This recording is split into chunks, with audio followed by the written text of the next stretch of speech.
booth here at Gov Fuller Field. I'm Danny LaRose. Beside me is my broadcast partner, as always, David Korzanowski. Tonight, the Falmouth Commodores are taking on the second place Hyannis Harbor Hawks. And last night, the Commodores got out of last place. They're now tied for fourth in the Western Division, thanks to a victory over the Bourne Braves, 5-2. Really good victory for the Falmouth Commodores. They snapped that losing streak against Bourne. They lost the first 4 meetings, but had a great win last night. And we talked about why it was so important, because the last time that Falmouth got swept in a doubleheader, it was against Harwich, and they went on a 6-game losing streak. But Jeff Trundy's squad bounced back early. Bounced back really well. And specifically, the bats woke up. Austin Langworthy had a 3-run home run. Stephen Williams had a home run. They put together 12 hits after the day before, mustering 7 through 2 games. Looking solid was the offense. Again, like you said, bouncing back from that sweep in the doubleheader. Looking ahead to tonight, they're looking to even up. Back at 500 are the Commodores, and they'll do it behind Mitchell Stone. Mitchell Stone back on the mound. His first 2 starts, he went 4 or more innings. He went 6 innings in one start and then 4 innings in another. But his last 2 have been a little bit shorter lived. He went 3 innings 2 starts ago and then 3 1/3 against Wareham. Gave up 5 hits, 2 earned runs, and he said he really had to battle, especially with the free passes. He let up 5 walks, really trying to limit those tonight. Now, from the pitching and to the offense, both teams sporting some real good numbers offensively, and 2 guys in particular. One for the Harbor Hawks, that's Matthew Barefoot, and one for the Commodores, that's Stephen Williams. 2 absolute studs squaring off against one another. Matt Barefoot, he is going to be playing out in left field tonight, and he has a 14-game hitting streak in a whopping .394 average. That number is not inflated. He's been here all summer for Hyannis. On the other side, Stephen Williams has played in 17 games and reached base in 16 of those contests.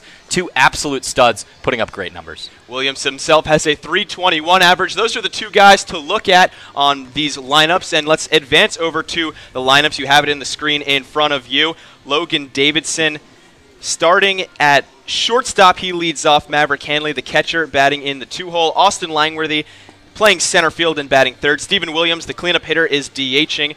Matt Wallner getting another start in right field. He's batting 5th. Davis Sims starting at first base. He's 6th. 7th is Edward Julian at 2nd. 8th, Cameron Cannon at 3rd. And rounding things out in left field is Will Brennan. And they will be the defense behind Mitchell Stone, the Oklahoma State Cowboy, who's coming on looking to bounce back after a rough start against the Wareham Gatemen. Did not get the loss, but was in line for the loss when he left the game. And talking more about the lineup, Danny, this is the exact same lineup as last night, except for the starting pitcher. Not often that we see 8 of the 9 guys making back-to-back starts, but Jeff Trundy liked what he saw last night, trying to keep it rolling here today. Mitchell Stone taking some of his last warm-up pitches. Maverick Hanley throws down to second base, and we should be underway here from Gov Fuller Field in Falmouth, Massachusetts. Davis Wenzel will lead things off for the Harbor Hawks. He's the DH. Braden Como is on deck, and the 3rd batter in this lineup, Matt Barefoot, the left fielder who has been so solid for the Harbor Hawks all season. Wenzel stepping in from the right side against the lefty Mitchell Stone, ready to take his first hacks here in Falmouth. Wenzel was the 3-hitter for the Harbor Hawks the last time these 2 teams squared off. First pitch at 6:01 p.m. runs upstairs and outside, 1-0 to Wenzel. Wenzel also had the walk-off double off of Jack Little, a 2-1 win for Hyannis in 10 innings. This is Hyannis' first trip here to Gov Fuller Field this season. They are 2-1 against the Commodores. Commodores had a victory, 1-1. Commodores had the first victory of the season against Hyannis on the road when they won 10-4. This only the 3rd meeting between these 2 Western Division foes. Plenty more to go. Yeah, including this game today. Falmouth has 4 matchups against Hyannis left. They have 4 matchups against Wareham left as well, the 2 top teams in the division. Strike on the outside corner. Mitchell Stone falls behind 2-0, works it back even 2-2. That's something he'll have to work on. Had a lot of walks his last time out. Fell behind of a lot of hitters. 2-2 to Wenzel. Swing and a miss, strike 3. Nice backdoor breaking ball from Mitchell Stone. He falls behind Wenzel 2-0, fights back and gets the swinging strikeout for out number 1. That's going to do wonders for Mitchell Stone's confidence. As you said, 2 balls high and outside. He tends to leave them outside when he misses. But then a few nice breaking balls, and he kept it all on the outside part of the plate. He knows Wenzel's a good hitter and ends up with his first K. Braden Como, the second baseman, steps in to take his hacks. He's another righty, and he watches one inside that takes Maverick Hanley's glove right off of his hand.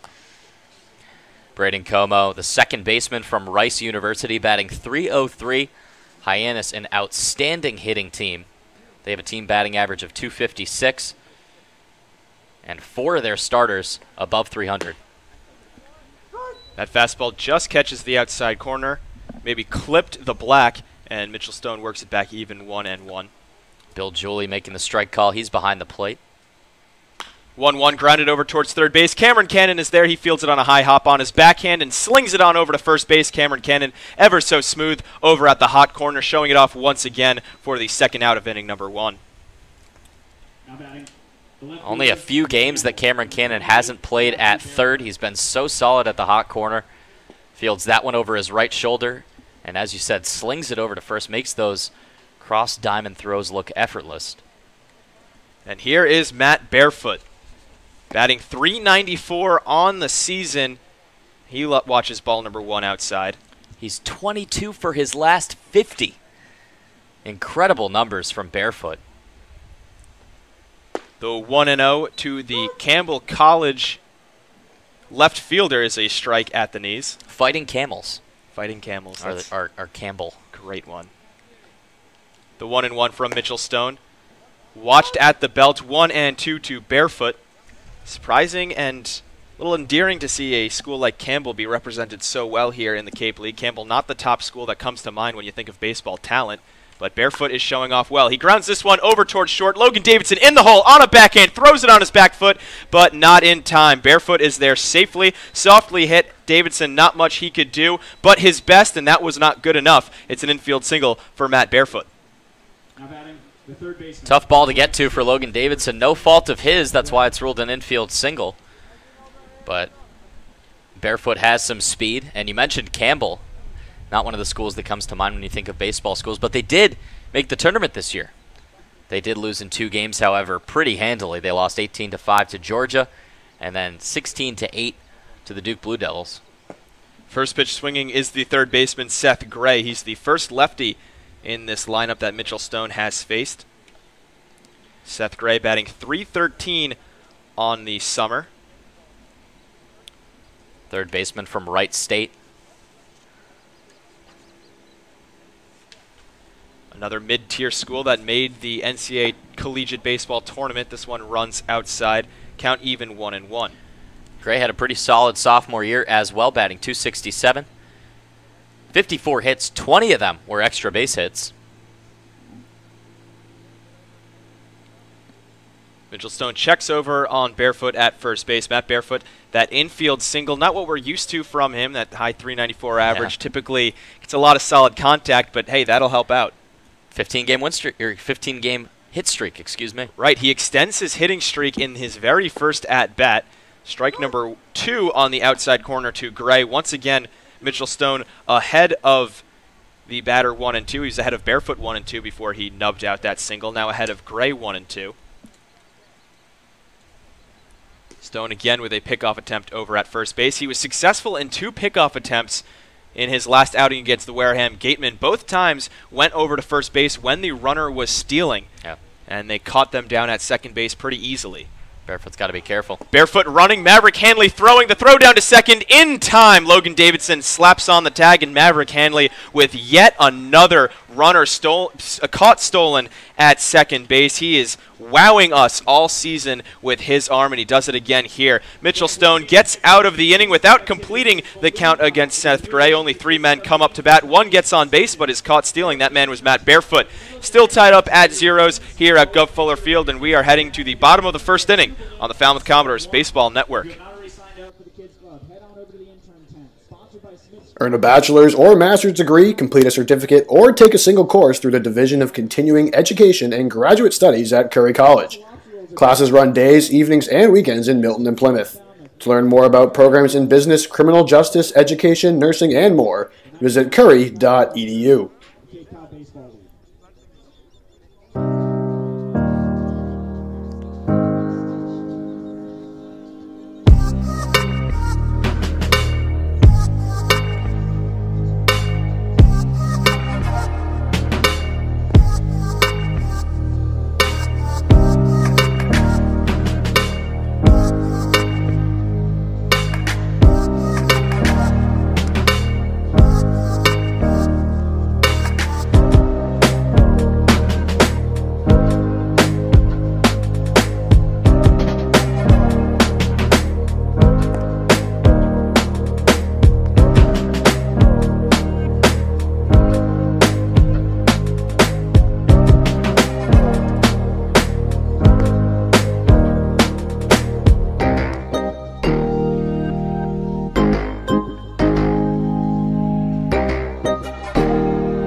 Back in action at Go Fuller Field for the bottom of the first inning. Logan Davidson will be leading things off for the Doors up against the man named after a city, Houston Roth. Houston Roth with a 3.86 ERA, just over 16 innings pitched on the summer, but he hasn't lasted more than 4 2/3 in any outing. And really the number that stuck out to me was his strikeout numbers. He only has 9 on the summer, and he hasn't had an outing with more than 3 strikeouts, so he pitches to contact quite a bit.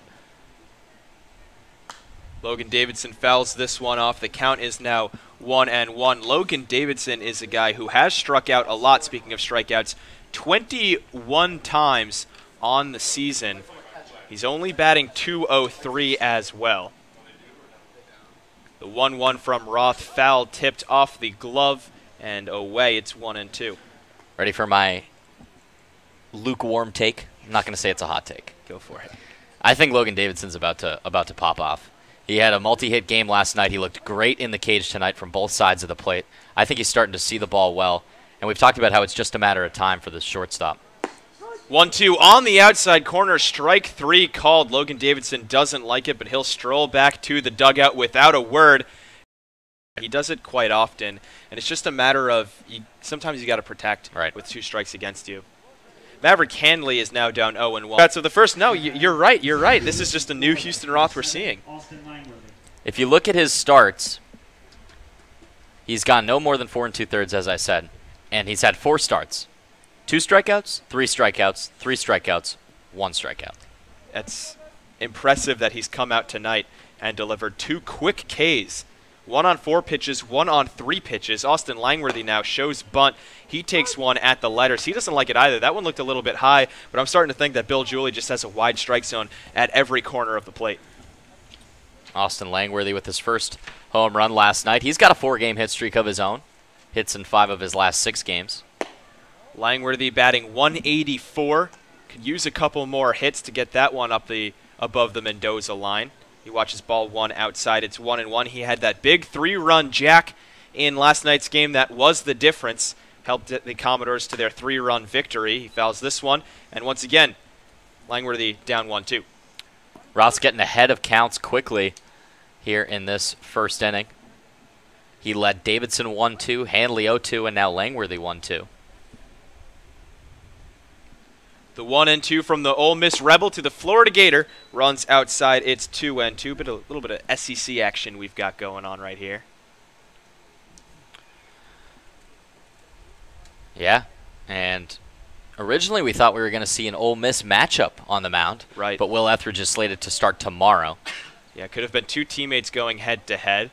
Instead, Roth pitches tonight, and Stone for the Commodores. The 2-2 is lined straight over towards first base. Lindsley makes the grab, shielding the sun as well, and Houston Roth works a 1-2-3 bottom of the first inning. Mitchell Stone heading back out on the bump for the top of the second here on the Falmouth Commodores Baseball Network.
Clinics run most Tuesdays through Fridays through August 2nd, so please sign up on our website under clinics. For one or more of the remaining sessions this season.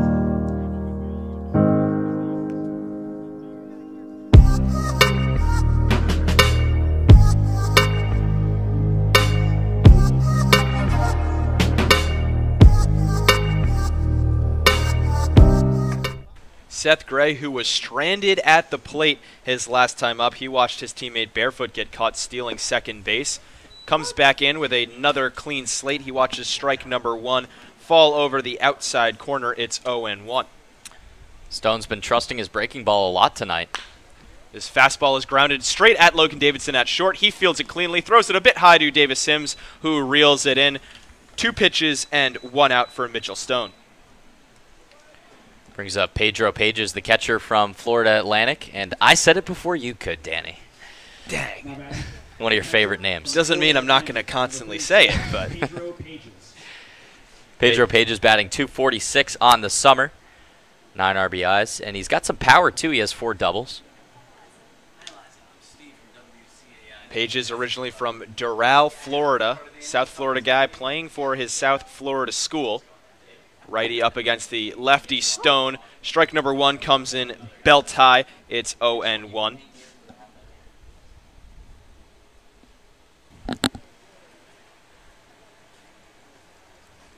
The 0-1 from Mitchell. Lined sharply towards the right side, but foul. Up into the crowd. Now 0-2. And ever since that first at-bat where Mitchell Stone fell behind 2-0 to Wenzel, he's been firing a lot of strikes, been ahead of every batter since. Which is a much-needed improvement for Stone, who walked so many batters against Wareham. This one is grounded softly over towards Cannon at third. He fields it cleanly, throws it onto first base. Yet another ground out to the left side of the infield. That's 3 now, and that's the second out of inning number 2. Pretty sound game so far we've seen from both sides. No mistakes in the field, only 1 hit.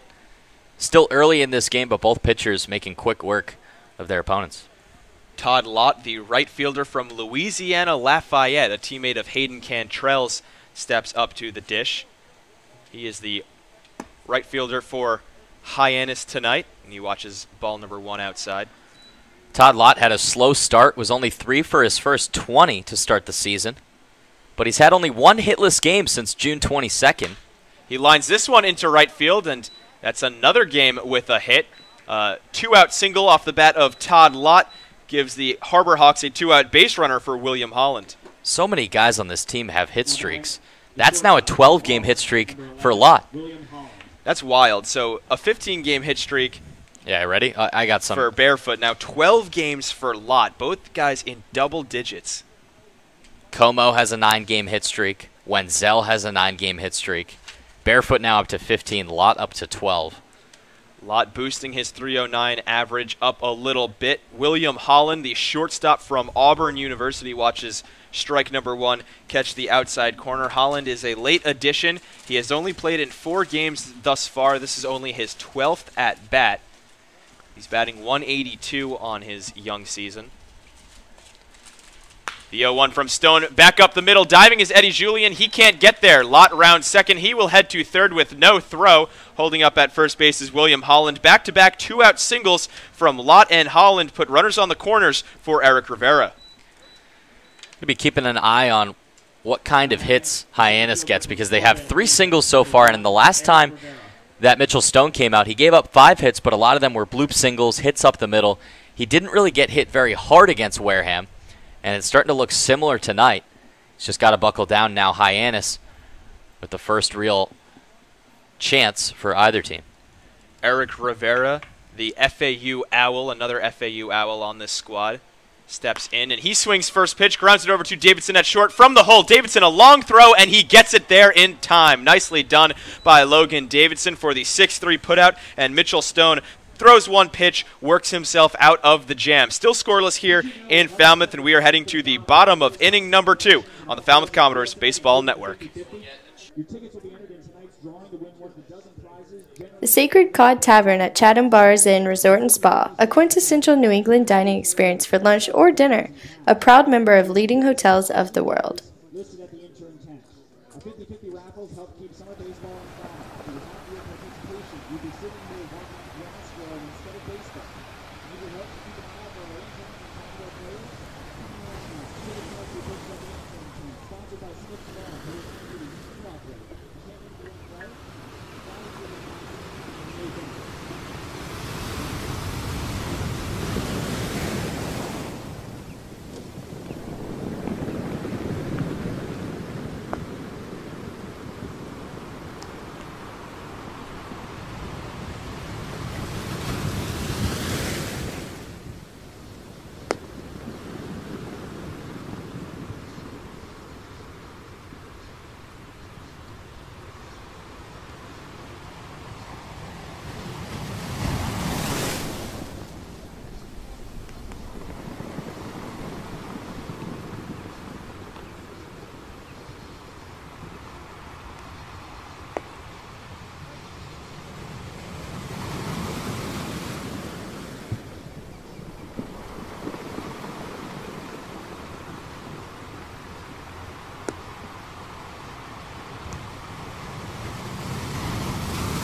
We're up on camera. Welcome back into Gov Fuller Field.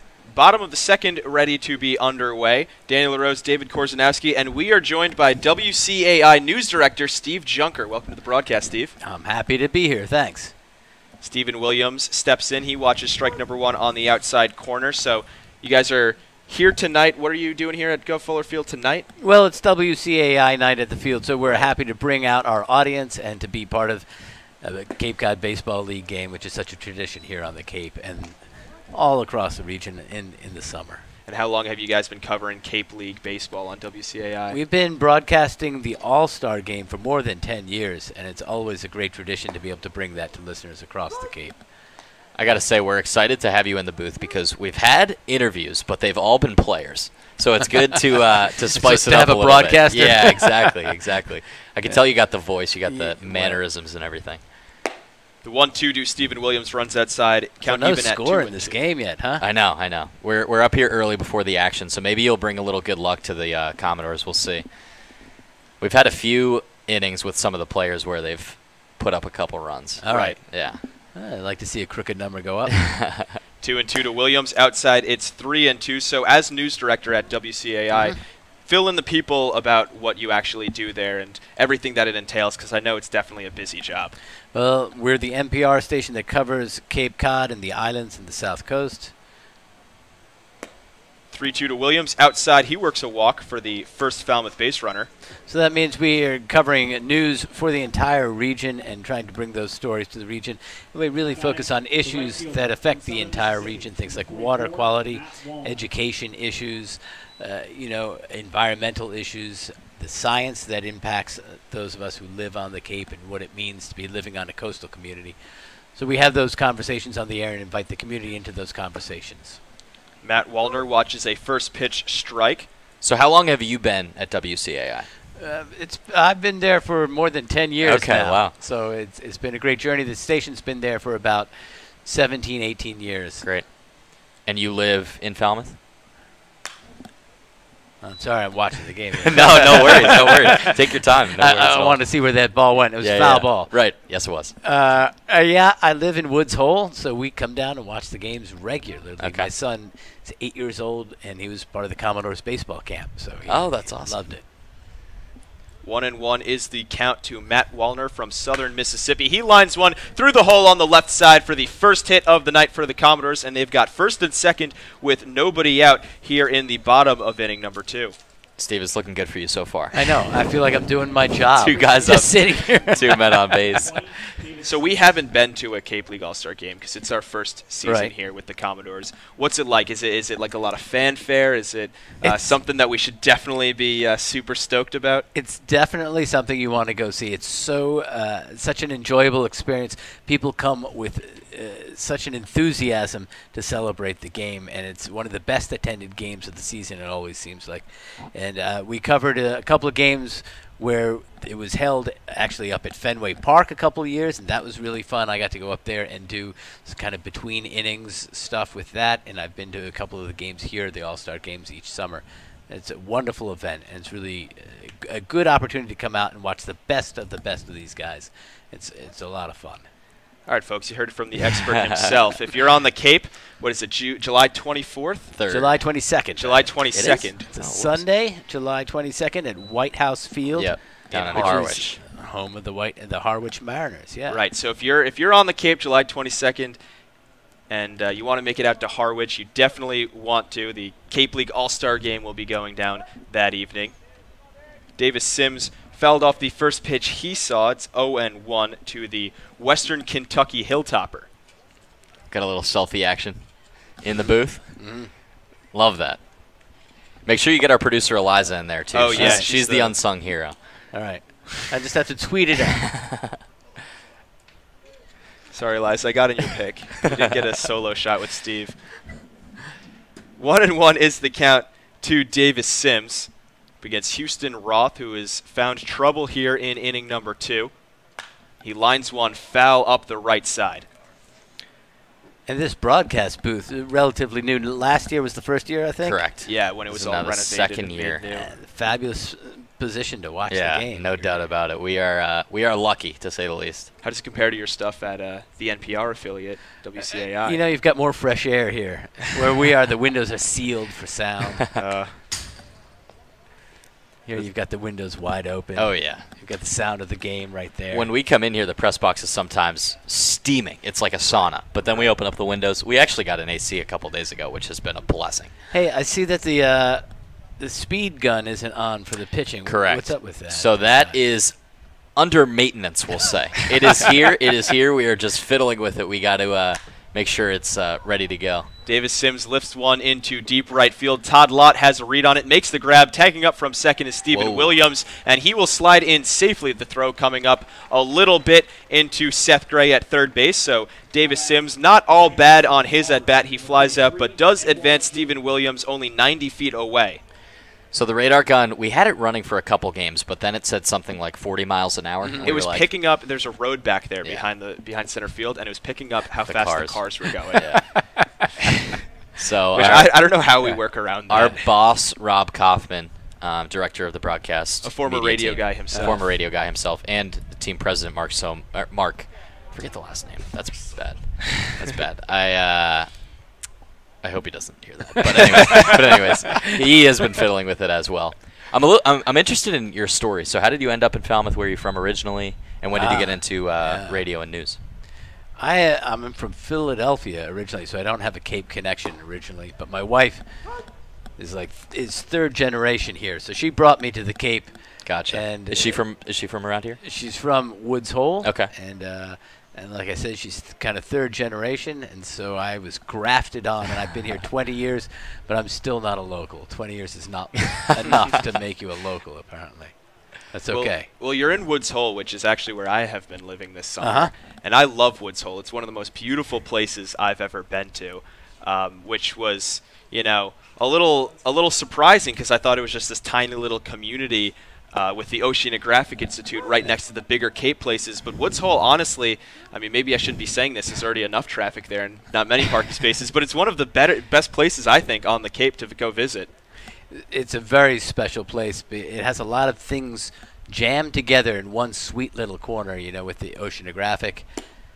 The ferry is there to the islands, and the NOAA has a facility there, the National Oceanic and Atmospheric Administration. And Woods Hole Oceanographic Institution is there, the Marine Biological Laboratory. And what it really means is that throughout the year, there's a lot going on in one small little corner. And we have the public radio station for the Cape and the coast and the islands there. So there's, a lot of towns through the winter it gets very quiet, and that's lovely. In Woods Hole, there's always a lot going on. It's a crossroads. You can go down to the coffee shop. There are Nobel Prize winners having coffee, and it's a great place to overhear people's conversations. That's awesome. Yeah. I was going to say a lot of smart people, a lot of scientists going on down there, which makes for great stories to tell on the radio when there's world-class science going on right down the street from where your radio station is. Yeah. That's incredible. Eddie Julian, the Auburn Tiger, is evened up the count against Houston Roth 2-2. He lines one right back up the middle, and Julian with his 6th hit of the season. It's an RBI single that scores his teammate at Auburn, Stephen Williams, and that is the first run of our ball game. Commodores coming out to a 1-0 lead. And still only one out here. I know. Yeah, we got to get you back here tomorrow for a game versus Yarmouth Dennis. Tomorrow, Yarmouth Dennis? Yarmouth Dennis, yep. So Edward Julian with his 7th RBI of the year. That's only his 6th hit. But they've come at big times. He had 2 hits against Wareham and had the hit in the top of the 9th that got the inning going. Cameron Cannon, the third baseman from the University of Arizona, steps in. He watches ball number 1 upstairs. He's got a couple ducks on the pond as well.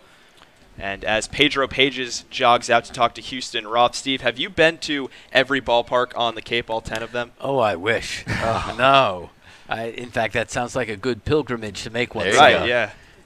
Again, my son Moss, who's 8 years old, was at the Falmouth Commodores baseball camp this spring, or earlier in the summer, I guess it was, and he's really taken to baseball. So to take your son around and go to ballparks, that sounds like a good thing to aim for maybe next year or the year after. There you go. 1-0 to Cameron Cannon. He swings at this one, lifts it foul. So I'm interested, too, more on the biography. How you got into radio. Well, I have a feeling I it's a kind of good fell story. through the back door of radio, Okay. which is not always easy, but I was very fortunate. They were just starting a radio station in Woods Hole, and I happened to be in the right place at the right time with Nice. the right skills to walk through the door and help them out. So you had no interest in it beforehand? Well, I had a lot of different skills that sort of overlapped with radio. So Okay. I was a musician and a songwriter, and I worked in Nice. recording studios, and I was a writer. And when you're doing radio, you need to be able to write and run a soundboard. You need to be able to speak into a microphone. You need to be able to carry a conversation. So Right. all those things fell into my lap in a very fortunate way. Cameron Cannon lifts one high into the shallow left field grass. Holland calls for it, and he makes the grab for out number 2. Runners unable to advance on the infield fly. Now batting, And fielder from Kansas State, where did you go to school? Will Brennan. You know, I grew up in Philadelphia. Like I said, I went to college in New York City. Okay. And sort of found my way down to the Cape eventually. It took a long time. It's Gotcha. not a straight path in my life. And that's a good way to go if you can let Yeah. it happen, if you can let it unfold. Definitely. Will Brennan, the left fielder from Kansas State, up for his first hacks of the night. He watches ball number 1 downstairs. So is radio, I know you said that it kind of something that fell into your lap. Has it become your passion? Oh, yes. I don't think you can't really do it unless it's your passion. Uh-huh. And radio is so much fun. Yeah. Right. So you guys are just, are you aiming toward radio? I'm probably aiming towards TV. I think we're personally. aiming towards what's going to pay the bills one day. At least that's what my parents want to hear. Well, probably public radio is not your best bet, I would tell you. Danny is a rising junior at the University of Miami. I'm at Notre Dame myself. Nice. So we do some student broadcasting out there. Obviously, what we're doing this summer as Yeah. well. But I've taken classes on. I had one class called TV Newsroom Survival Skills, which was really just a fancier name for broadcast journalism. And even our professor was like, "Yeah, I just named it that so more kids would take the class." But there's been a lot of overlap with radio and sort of the progression of news. Will Brennan fouls off the 2-1. It's now 2-2 to the left fielder. There's a class that was just introduced actually at Miami for the fall semester coming up, and it's something radio. It's radio in the name, and it specifically focuses on radio because most of the classes in our comm school are kind of everything. They're skills that you need for every platform, but this one is specifically being a radio engineer, radio broadcaster, radio DJ, and a lot of people think, oh, well, radio and both print journalism are kind of falling off. This one grounded over towards third base. The play is made by Seth Gray. He steps on the bag for the force to retire to the side, but I'll finish what I was saying. Yeah. This class, you'd think that, oh, radio is a kind of a dying art. Nobody filled up immediately. Within half a day, I didn't even get a chance to register for the class, which I was a little surprised by myself even, but it sounds like radio is still popular. I would say, as a professional radio person, that radio is actually stronger than ever right now, and it's one of the only news mediums that's growing. A lot of the news mediums are being shrunk by the pressures of the online world, but radio is doing really well. So head that way. Right. Well, you see that with podcasts. There's so many podcasts these days. That's just basically radio. Yeah. It is radio under a different label. Right. That's Exactly. All right. Well, Steve, we're happy that you came on. Been a We're happy pleasure. that you brought some runs for the Commodores.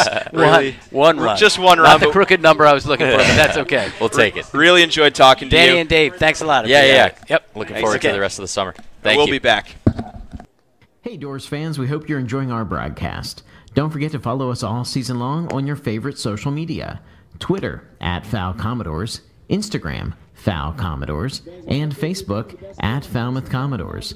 Subscribe for the latest news, live game coverage, exclusive player interviews, and more.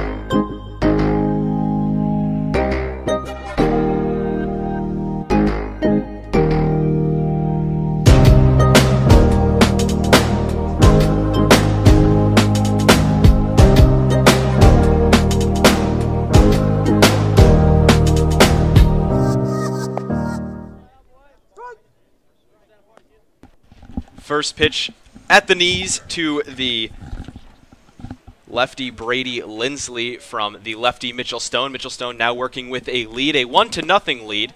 As this slider stays upstairs, it's 1-1. Little rivalry action.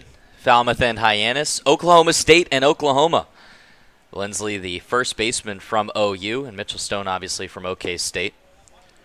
This breaking ball breaks at the knees. It's 1-2. Mitchell Stone, we talked about it his first time up here in the booth, but I really enjoyed hearing how he grew up an Oklahoma State fan, goes to Oklahoma State now, pitches for those Cowboys. Kind of a really cool story. Yep. And then we've heard from Cameron Cannon that he goes to the University of Arizona, right, but he grew up an Arizona State Sun Devil fan. I can't imagine being a Sun Devils fan. The 2-2 is lined foul. You're saying that because our own Bobby Krause and Carly Mathias are both Sun Devils themselves. Are they? They don't tell us They enough. don't talk about it enough. Well, according to Cam, and I think he said this in jest, but hey, for all we know, college rivalries are that intense that this may be true. He said, quote, "I burned all my Sun Devil stuff when I committed to Arizona."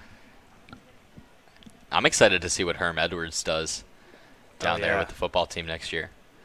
3-2, just off the outer edge to Lindsley. Looks like that strike zone has closed up just a little bit from Bill Julie, and that's the first walk administered by Mitchell Stone. Number 8, Davis Wenzel. Davis Wenzel getting the second crack up at the plate. He struck out the first time up, the only K of the night for Mitchell Stone. Lindsley on first base, Wenzel at the plate. Stone giving up his first leadoff base runner of the game here in the top of the third inning. He delivers a strike on the outer edge to Wenzel. It's 0-1. Wenzel had a great sophomore year down at Baylor, batted .310, started in all 58 games. He's from San Clemente, California. And he's got probably the biggest mountain man look I've seen in the Cape League. I was just about to say, he is rocking a mean flow. Yeah. Rivaling Nick Michalacek a bit, because that really goes down out from his helmet and down to his shoulders. And he's got the full beard as well. He was 0 for 4 in the last game against Falmouth until that last at-bat. A walk-off double, bottom of the 10th inning. Scored Matthew Barefoot off of Jack Little as well. That was the first time we saw Jack Little, and he ended up getting the loss. Right, Jack Little looked shaky in that one, getting his first loss in his first appearance. He looked shaky against Wareham, the game Mitchell Stone started last week. He ended up getting the save, but did allow one run. And then, of course, last night, he was dominant, striking out the side for the save against Bourne. 0-2 to Wenzel. Breaking ball on the inside corner. Strike 3 call. Davis Wenzel goes down on strikes for the second time tonight, and Mitchell Stone works his second strikeout for out number 1 of the third. Wenzel didn't like it. He dropped the bat in disbelief. We've seen that a few times tonight. Logan Davidson did the same thing as well. And I want to go back to Jack Little because we talked about how a little bit shaky. He let up 3 hits against Hyannis, 3 hits against Wareham. We are holding him to a really high standard, I think, because he came in with such outstanding numbers from Stanford. A .60 ERA during his sophomore year, 24 appearances, and was a semifinalist for the Stopper of the Year award. That's the best closer in college baseball. So those first couple outings, I at least thought, oh, maybe this guy's a little bit easier to hit than I thought because he got smacked around a little bit. Has only given up 2 earned runs on the year, but hasn't gone more than an inning and a third. Swing and a miss, and Braden Como lost a handle on that bat. He came up with only his right hand on it. Beautiful changeup from Mitchell Stone, making Como look foolish. I think it also goes into a lot of guys, since he was a semifinalist for the Stopper Award, a lot of guys know what he throws like. So a guy, let's say, from the Big Ten, who maybe never played a Pac-12 team in his 1 or 2 seasons, does know what to expect from Jack Little, whereas this one grounded up in front of Maverick Handley. He fields it, throws onto first base. Nicely done by Handley, getting Como just by a step. He continues to impress defensively, and he gets out number 2. Maverick Handley, no hesitation, was immediately bolting out from behind the plate. He called off Mitchell Stone. Stone didn't have to worry about it. Usually, I think that's the pitcher's ball. It's closer to the mound, but Maverick Handley there in a hurry. and he fielded it on a bare hand, threw over to Davis Sims. We've seen some outstanding defensive plays from Hanley. One in the first inning as well when he caught Barefoot stealing. Matt Barefoot stepping up to the dish. He had an infield single his first time up, watches this one in the dirt. So to finish my thought, say a guy from Indiana who's never faced Stanford before, never faced Jack Little before, knows who he is, knows the scouting report a little bit, more so than a guy, let's say like Mitchell Stone, who's from Oklahoma State, who doesn't have that national acclaim, and you don't get, you're not going to get the exposure. The better you are, the harder it is, I think. The more media attention you get, the more people know you, as you said. The 1-0 is once again in the dirt, 2-0. Yeah, and the more guys have come up to the plate with a chip on their shoulder saying, hey, I want to get a hit off of the best closer in America. It proves something to yourself and to everybody else watching that, hey, this guy beat one of the better pitchers. Stone down 2-0 to the best hitter on the Harbor Hawks, Matt Barefoot. And he takes a slider on the outside corner and just catching the knees, now 2-1. And a little bit of revenge for Wenzel against Little. They faced each other in the regional round. Jack Little got the save, and the Stanford Cardinal beat the Baylor Bears 4-2. Wenzel was 0 for 4 in that game, so that's a perfect example. Then he comes in and gets the walk-off hit against Jack Little here in Summer League. That was the last game that these two teams played. We mentioned it in the first inning that these two Western Division foes still have plenty of more games to go around, whereas the Commodores have faced the Bourne Braves, third place in the division, 5 times already. Right. So some disparity going on. Of course, the schedule will even itself out, but this is a Harbor Hawks team that the Commodores are not used to, and vice versa. 2-2 runs outside. Count now full at 3-2. And these games are going to be important coming down the stretch because Harbor Hawks right now in second in the West Division, Falmouth in tied for 4th. And they have some climbing to do. Harbor Hawks a whole 5 points ahead of the Commodores. This one fouled off, which doesn't seem like a lot, but when the Hawks are playing as well as they have, it's more than just tying that team, it's jumping that team. And I'm also interested to see how things even out between these two teams because Hyannis, 14-8-2 on the year, second in the West Division. They have a negative 22 run differential. Falmouth is plus 13, but as you said, 5 points back. Hyannis, one of the only teams to have a plus 500 record, this one outside, and Matt Barefoot reaches for the second time tonight. To have a plus 500 record while also having a negative run differential. One of the only other team, Chatham Anglers, are at 500, so not plus 500, but at 500, and they're second place in the East, and they're -3. Right. No, that's a wacky stat, no doubt about it. Hyannis has lost some big games, though. They lost 17-4 against the Wareham Gatemen. That'll always help. First pitch from Mitchell Stone to Seth Gray. Catches the knees. It's 0-1.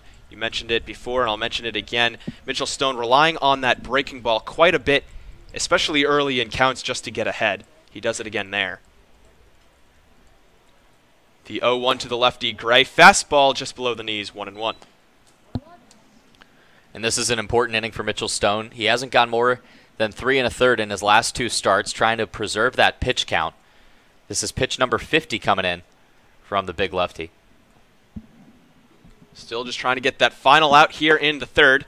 He delivers a breaking ball on the outside corner, works the count to 1-2. We saw Stone get the first 2 outs in inning number 2 and then let up back-to-back hits before finally getting the last out and getting out of that inning unscathed. Now with 2 outs, he administered a walk to Barefoot. Once again, 2 men on and 2 outs, but this one grounded over to Julian at second. An easy play for the Auburn Tiger. He throws it on to Davis Sims for the 4-3 putout, and Mitchell Stone once again gets himself out of an inning in which 2 Harbor Hawks reach base. Commodores still up 1-0 as we head to the top of the 3rd inning on the Falmouth, bottom of the 3rd inning on the Falmouth Commodores Baseball Network.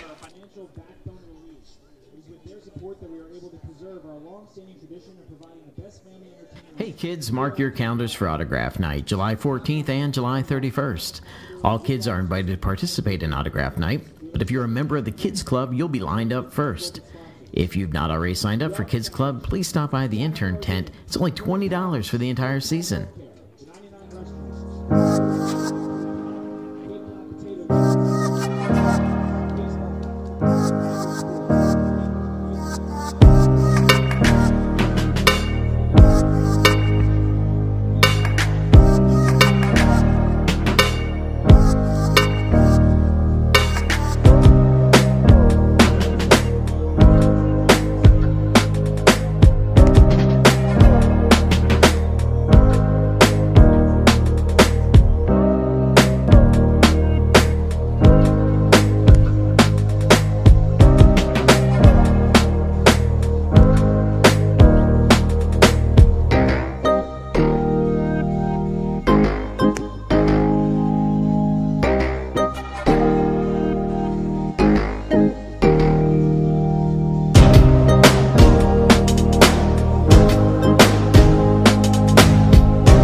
Leading off for Falmouth, the shortstop from Clemson, number 16, Logan Davis. Bottom of the third, set to get underway here from Gov Fuller Field.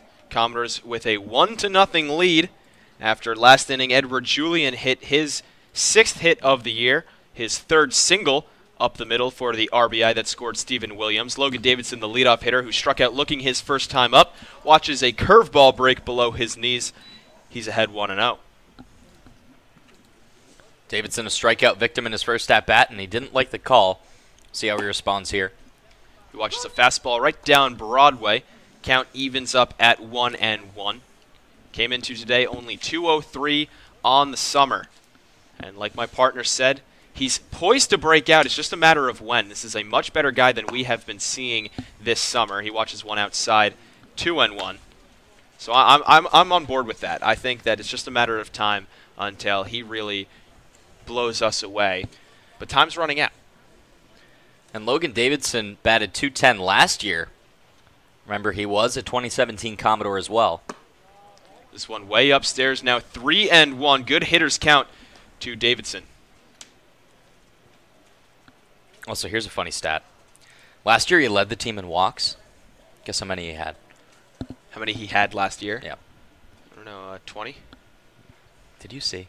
I did not. You must have. I did. Did I get it on the nose? Yeah. This one popped into foul territory, but out of play. You must have seen. I swear I did Why not would you see guess it. 20 then? Because Cantrell's already at 20. That's why, because you said it's a funny stat. So I assumed it was a lot less think you than saw. Hayden Murray has. All right. Don't believe me, whatever, but I'm going to go buy a lottery ticket or something because it seems... Yeah, Logan Davidson had 20, all right? you take the fun out of it, man. Jeez. It seems to always happen. I just random guess and it works out. The payoff pitch to the Clemson Tiger is fouled away. We'll try it again at 3-2. I got to change the password to my computer or something. Just like you're hacking in. Maverick Handley, the Stanford catcher, awaits on deck. He struck out on 3 pitches. His was swinging. Those are the only 2 strikeouts for Houston Roth thus far. It was to the first 2 batters that he faced. Another foul ball by Davidson. He's working quite the at-bat now. Yeah, so those strikeout numbers have kind of evened out, right? We talked about how Houston Roth pitches a lot to contact. He's given up at least 3 hits in every single one of his starts. And the most strikeouts he's had is 3. 3-2 once again to Davidson. This one misses upstairs and maybe a little outside. Logan Davidson working the walk. And now Maverick Handley will come up to bat with a runner on first. Nobody out. The catcher from Stanford, number 1, Maverick Handley. Maverick Handley's also starting to heat up. He now has 2 hits in back-to-back games. That first game of the doubleheader on Tuesday against Chatham. He had 2 of the 3 hits for the whole team. Then he had 2 hits last night as well. Logan Davidson running on the pitch. This one is grounded over to short. So what would have been a 6-4-3 double play is instead a 6-3 putout with Davidson on second thanks to the hit and run. And now you got a man in scoring position with the meat of the order coming up and only 1 out. Good position for the Commodores to try to add to their lead. They've got the guys they want up as well. Austin Langworthy up now. Stephen Williams is behind him, and then Matt Wallner if we get that far. Langworthy, who has been struggling on the season, came into today batting 184, but had the 3-run home run last night. That was the difference. And then his out back in inning number 1 was a hard liner over towards Lindsley at first. He got good wood on it, just didn't get the right spot. And I was thinking about that as well because if either Handley or Davidson get on base in that first inning, Lindsley's probably holding them on, and that one's a hit. But he was shaded off the bag because it was 2 outs and nobody on. The 1-0 to Langworthy at the knees, strike 1. So, long story short, Austin Langworthy is looking a lot better than he initially did. Now has 7 hits on the season. Took him a while to get there, though. He was sitting at 3 or 4 for quite a bit. He's been under 200 ever since the second game of his summer. Now clawing his way back up, he's at 184. That's steadily climbed over the past week or so. He watches a strike belt high on the outside corner. Can't quite seem to work out this Bill Julie strike zone. That's a couple of pitches that catch the corner that Langworthy looks back to the dugout in disgust after. He's now down 1-2. Logan Davidson on second base. Houston Roth from the stretch, kicks and delivers, misses outside. Houston Roth hasn't been able to locate this pitch outside. He's trying to get guys chasing, but he's way off the plate. No guys are going to chase when it's that wild. 2-2 is the count to the center fielder from the University of Florida, and he swings and misses at the breaking ball. Looked like maybe a changeup or just a fastball that was a bit slower than typical, and Austin Langworthy is the third strikeout victim of the night. And on that pitch, he did hit his spot, right on the outside part of the plate. Tough to hit for Langworthy, and he came up empty. Now brings up Steven Williams. His on-base streak continues. He's now reached safely in 17 of his 18 games, and he's scored the only run of tonight's contest. He comes up with 2 outs and a man in scoring position. First pitch he sees is a curveball that breaks inside on the inside corner, 0-1. So I'm kind of was ragging on you because we talk about how Houston Roth doesn't get a lot of strikeouts, and the very first 2 batters are both strikeout victims. But you do look like a genius because we were talking about Matt Barefoot in the pregame and Steven Williams in the pregame with their streaks that they have. Very first at bat for Barefoot extends his hitting streak. Very first at bat for Williams extends his on-base streak. Yeah, these 2 guys are just performing really, really well this summer at a very high level. Going to be impressing the scouts and their coaches. That's why they're starters day in and day out. The 1-1 Williams catches the outer edge. It's 1-2. And just to go off of that, Barefoot and Williams in the top 5 in the West Division in batting average. Barefoot leads that category at 394. Williams is 5th at 321. Kyle Stowers, his Falmouth teammate, is right ahead of him at 4th. But Williams watches strike number 3 on the outer edge. My partner is a bit surprised by the call, and as is Steven Williams. The 4th strikeout for Houston Roth, the 2nd one looking, and the Commodores strand Logan Davidson over at 2nd. We will head into the top of inning number 4. Doors still ahead, 1-0 on the Falmouth Commodores Baseball Network. Join us on Friday, July 13th for Halloween night here at Gov Fuller Field. Our interns will be wearing costumes. You and your family can too. We'll be throwing out candy and lots of other prizes.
for Hyannis, the catcher from Florida Atlantic, number 37, Pedro Pages. Pedro Pages will lead off the top of inning number 4. It'll be Pages, then Todd Lott, and then Will Holland. Lott and Holland had singles back in inning number 2. Pages was a ground-out victim, and he watches a breaking ball just on the outside corner for strike 1. Pages had a hit last night. He was 1 for 4. Harbor Hawks beat Katuitt 5-2. Yeah, the Harbor Hawks were helping out the Commodores' cause last night, defeating Katuitt, which allowed the Commodores to be once again tied for 4th place with the Kettleers. We've seen that a few times this year now, trying to just take sole possession of that 4th place spot and then start to hone in on Bourne. This one is lined into center field. Langworthy takes a step in, takes a step back, and makes the grab at his initial position. So Pedro Pages hits one hard, but lines out to Langworthy in center, and it'll be Todd Lott, the Louisiana Lafayette Ragin' Cajun, up for his second time. Not often that you see outfielders make a catch right at their waist, but that's where Langworthy made that one. As you said, line drive almost. It didn't really get too high. Langworthy had a read on it the whole way and barely had to move. Mitchell Stone kicks and delivers this one, just catching the outer edge once again. So you were annoyed with the call that ended the inning, last half inning, against Stephen Williams, the one he watched outside. But then I've seen two pitches, both first pitches, first to Pages, then to Lott. They also looked pretty outside, so it looks like the calls are going both ways. I don't like to focus on the umpires too much. That's why I try to limit those comments on the broadcast, but I was shocked at that strike three call to Stephen Williams. It is a wider strike zone, I think, from Bill Julie. This one, swing and a miss from Todd Lott. It's 1-2, and that's the thing is we saw an outside call against Williams. I saw one against Hanley back in the first inning, but then we're also seeing it against these Harbor Hawks hitters. No, I'm not saying like Julie has it out for the Commodores, you know. Right, Nothing like that. right. But it definitely is consistent, which is what you're looking for most out of an umpire. Foul ball here from Todd Lott. That one must have hit off of his front foot because Mitchell Stone came to play it, but Lott stayed in the box. Yeah, Lott knew that that one was fouled off of his foot. As you said, he singled back in the second inning, made it all the way over to third base, but was left stranded.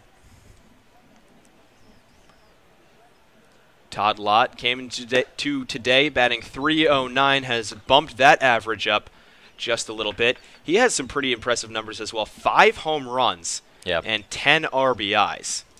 Must be a lot of solo shots then, if you're looking at 5 home runs with not that many RBIs. Fouls this one off, and we'll try again from 2-2. That's a good point. And he leads the West Division in home runs. He has 5. Second place is Spencer Brickhouse of Bourne with 4. He lines this one over to first base. Davis Sims knocks it down on the backhand, but can't corral it. We'll see how that one is scored. It was hard struck by Lott. Sims tried to make the backhanded scoop, but couldn't come up with it, and it is ruled a hit. Todd Lott on base for the second time tonight with his second hit. I think that's the right call. Would have been a really tough play for Davis Sims, a one-hopper that he tried to scoop but came out of his glove. He kind of knocked it around, and then because it had so much power, it went behind him into shallow right. Would have been a highlight reel play for Davis Sims. William Holland, who had a single his first time up, steps up to the dish. His was right back through the middle. That beat his teammate Edward Julian. Julian in Auburn Tiger. William Holland in Auburn Tiger. Both of them middle infielders as well. So how about that? The Hyannis Harbor Hawks, they have the Western Division leader in batting average and the Western Division leader in home runs. 2 separate guys as well. Well, it's no secret that Hyannis is a team that really prides itself on its bats and how well they can hit the ball.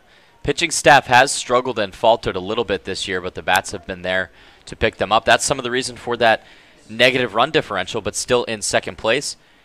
Their team ERA is only 4.59. Not the brightest team ERA by any measure.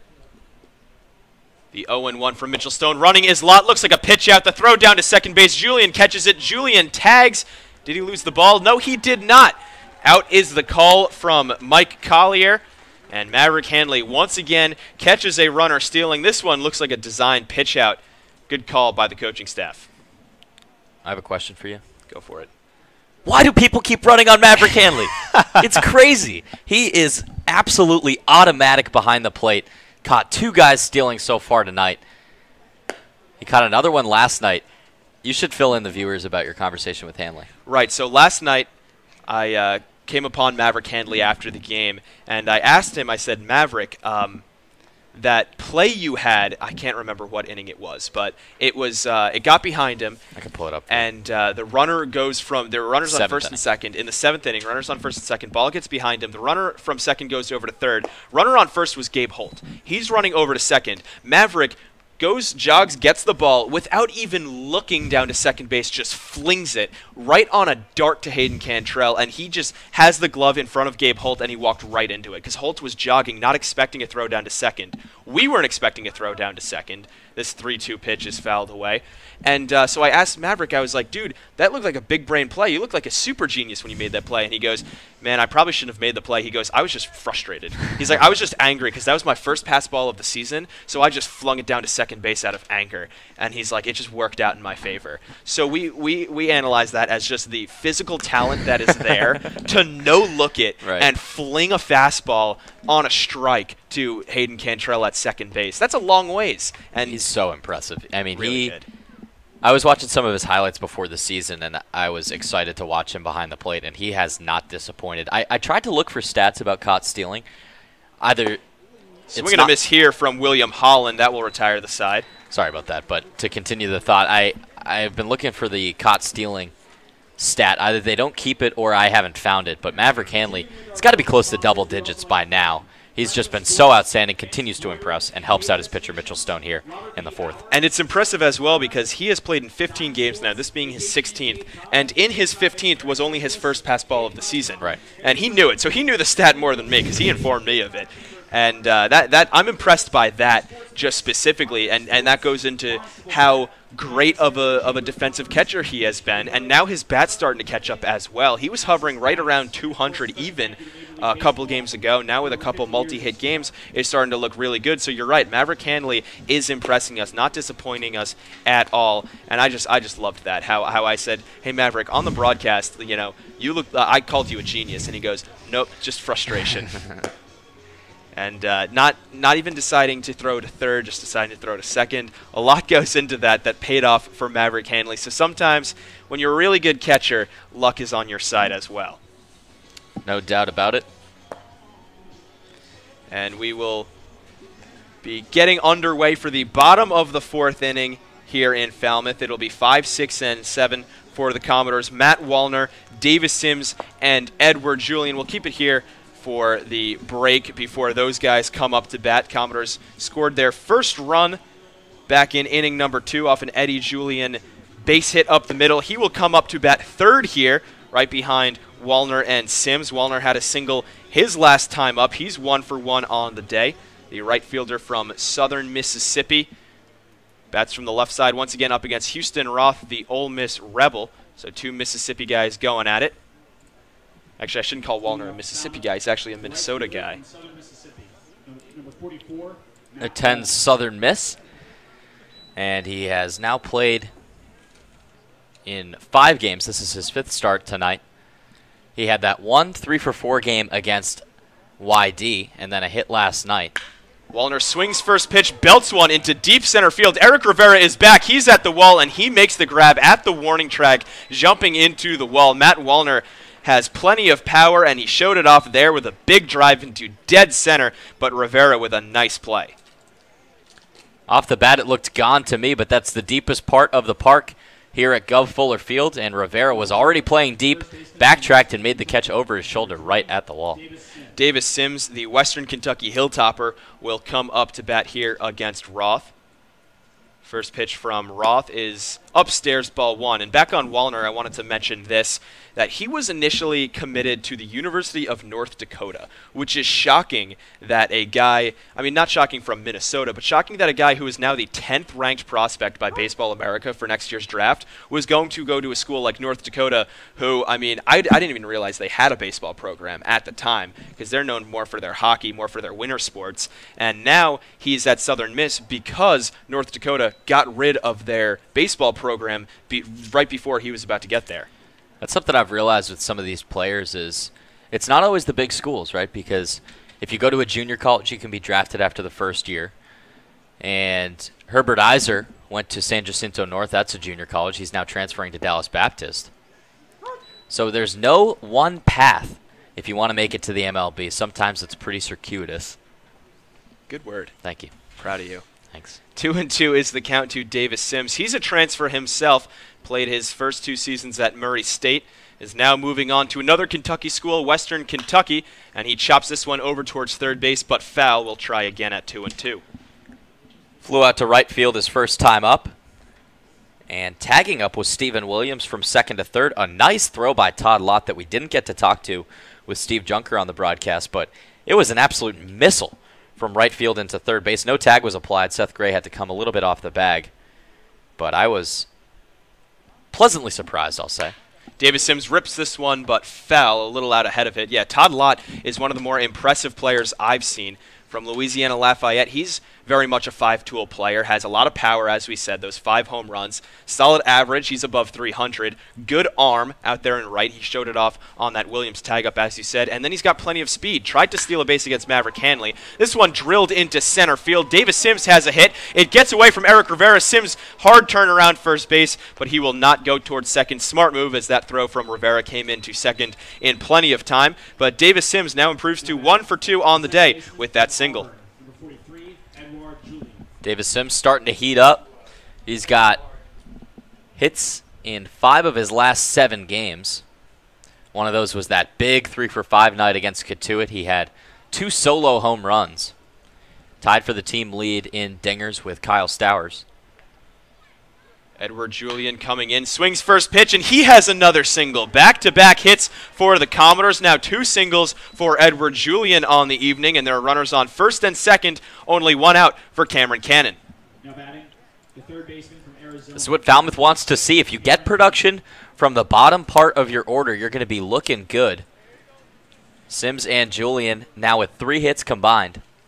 And Cameron Cannon, you can see it on your screen, had a stretch in late June into early July in which he had 2 hits in 5, at least 2 hits in 5 of 6 games, had 10 RBIs in that 1 week alone, helping him with his team lead in RBIs. He swings first pitch, grounds one over too short. It's fielded and thrown onto second, onto first. They will not get the double play, but out at second base is Edward Julian. Cameron Cannon with solid contact, but Will Holland made the play look easy.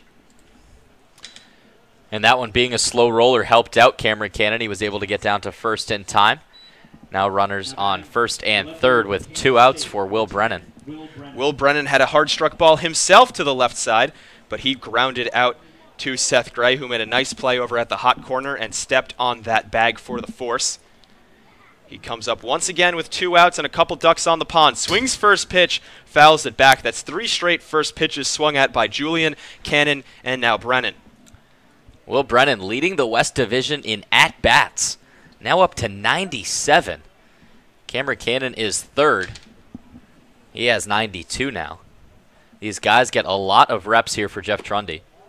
This one taken outside. Cannon and Brennan were here from day 1.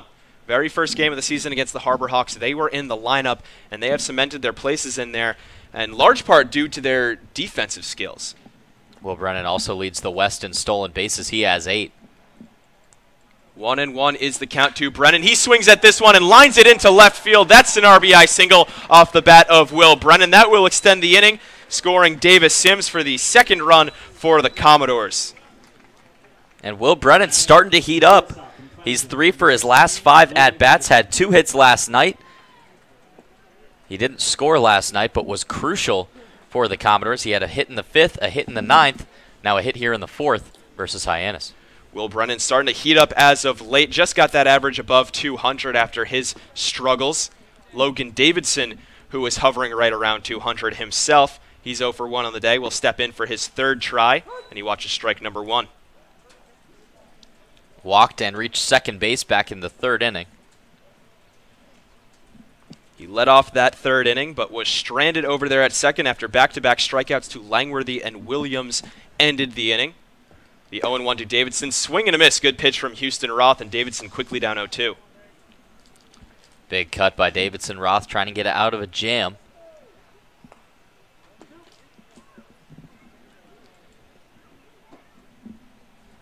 Roth stranded runners on first and second in the 2nd inning after allowing a run. Looking to do the same here in the 4th. The 0-2 to Davidson. Up and away, 1-2. That's a pitch that Roth has been missing all night. That's a fastball that he wants to locate high and outside. He's trying to get Davidson to chase, and it's just way off the plate into the righty batter's box. Essentially just a wasted pitch when you're missing that much. Right. 1-2. Still has some room for error. This one catches the outside corner. Logan Davidson can't believe it. He has some words for Bill Julian. I can't blame him. That one looked well outside, but a good frame by Pedro Pages gets the punch out for Houston Roth. It's his 5th strikeout of his outing, but not before the Commodores put together another run. This one off an RBI single from Will Brennan. Doors ahead 2-0. We'll be right back on the Falmouth Commodore Baseball Network.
Leading off for Hyannis, the center fielder from Florida Atlantic, number 1, Eric Rivera.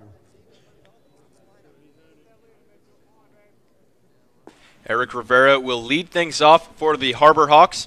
Now down 2-0 to the Commodores. Mitchell Stone back out on the bump, delivers ball 1 up and away.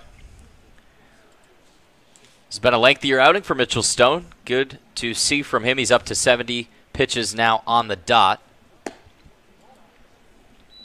And we'll see how he does later in the game. We saw against Wareham, even in that 3rd inning, he looked a little bit more winded, as he said he had to battle. But now out for his 5th inning of work for only the 2nd time this year.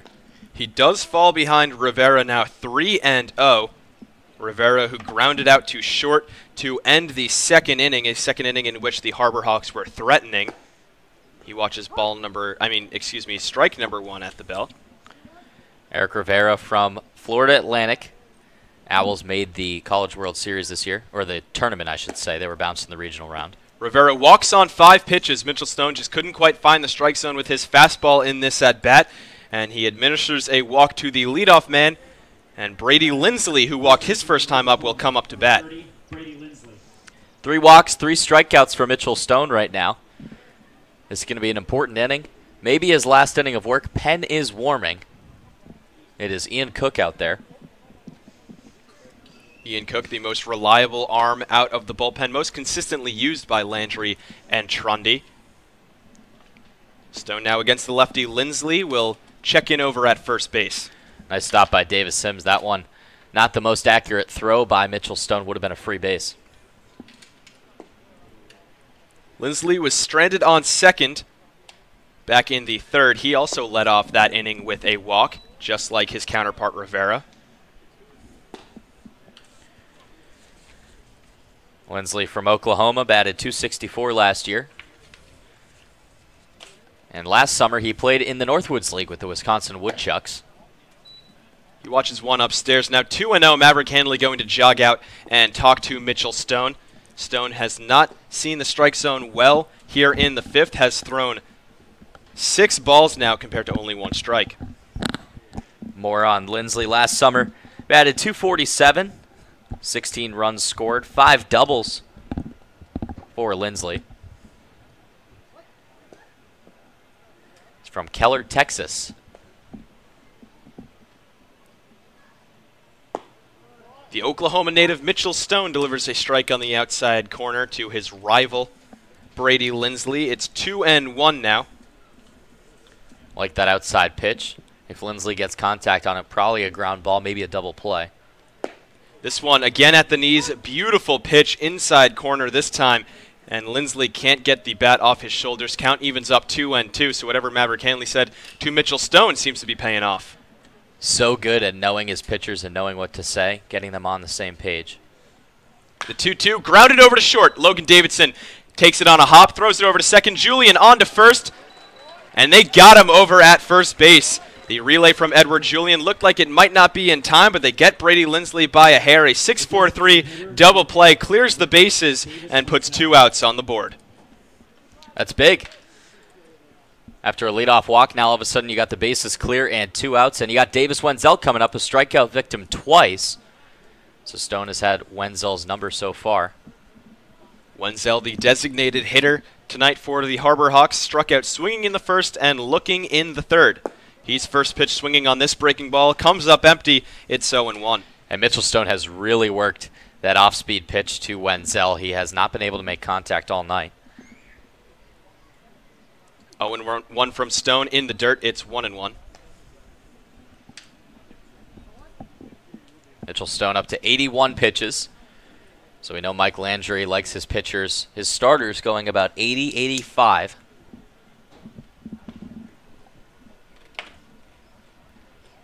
The 1-1 from Stone, grounded over to short. Once again, Logan Davidson fields it, throws it cleanly over to first base, and it's a 6-3 putout to retire the side. A quasi 1-2-3 inning worked by Mitchell Stone here in the fifth. He got the ground ball double play from Lindsley, and then gets Wenzel to ground out to the same exact spot. We will head to the bottom of inning number 5. Commodores up 2, looking to extend that lead on the Falmouth Commodores Baseball Network.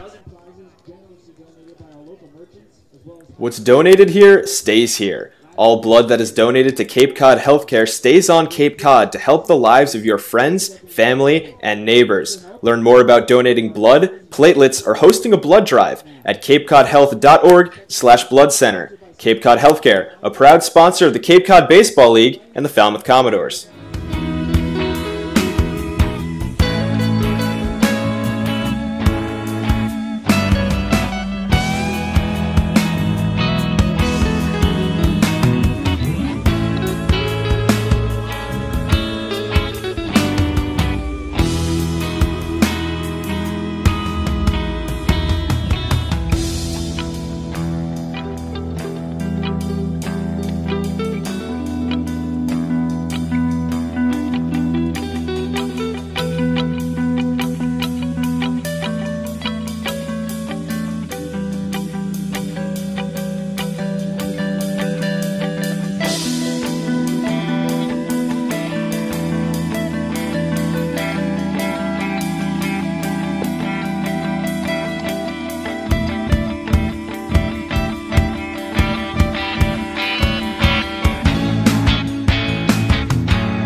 Bottom of the 5th, set to begin. Maverick Hanley lead things off for the Commodores. He swings first pitch, pops one down the right field line. Backtracking it is the first baseman Lindsley, but he comes up empty. They all run into the Commodores bullpen, they being Lott, Como, and Lindsley, but all three of them come up with their gloves empty, and Hanley will get another shot.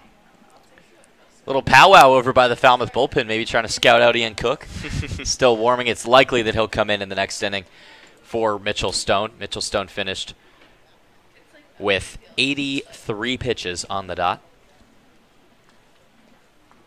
It'll be Hanley, Langworthy, and Williams. 2, 3, and 4 here for the Commodores. As the 0-1 is grounded foul along the left side. Now 0-2 to Maverick Hanley. And we've got a new pitcher on the mound. It's Keegan James. Keegan James from Mississippi State, the rising redshirt junior. Last year pitched 42 1/3 innings, 4.68 ERA, a 1-2 record. He was a relief guy, had 23 appearances and 0 starts, 42 strikeouts, so about a strikeout an inning. And this summer, only 3 appearances, 5 2/3 innings pitched, coming in the middle relief spot for the Harbor Hawks. That means that Houston Roth's day is done. He pitched 4 innings, gave up 5 hits, 2 earned runs, 2 walks, and a summer high 5 strikeouts. 0-2 is the count to Hanley, and he watches one just off the outer edge. It's 1-2. We just saw a stoppage in play there because Ian Cook, warming up in the bullpen, threw what I guess is a fastball in the dirt that Iser couldn't scoop all the way down behind home plate. Pager Pages came out and got it, throws it back towards the bullpen, and Ian Cook gives a little meek wave over there like a thank you, sorry for pausing the game. Fastball just misses the outer edge, count now even 2-2. Page is set up on the outside part of the plate, looking for the call from Bill Julie, but didn't get it. Maverick struck out his first time up on 3 pitches, then saw only 1 pitch, grounded it towards shortstop and was thrown out. This one is grounded towards the left side, but foul.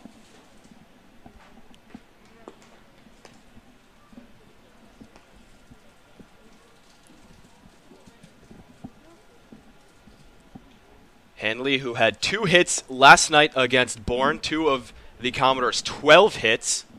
Commodores really jumping out with the bats after being held to 7 all day on Tuesday in those 2 games against Chatham. He lifts this one into left center field. Tracking it is the left fielder Barefoot, and he will make the grab for out number 1. First put out for Barefoot all the way in the 5th inning. First ball that's been hit towards him as well. Sometimes as an outfielder, you're picking daisies out there. You got to stay focused on the game.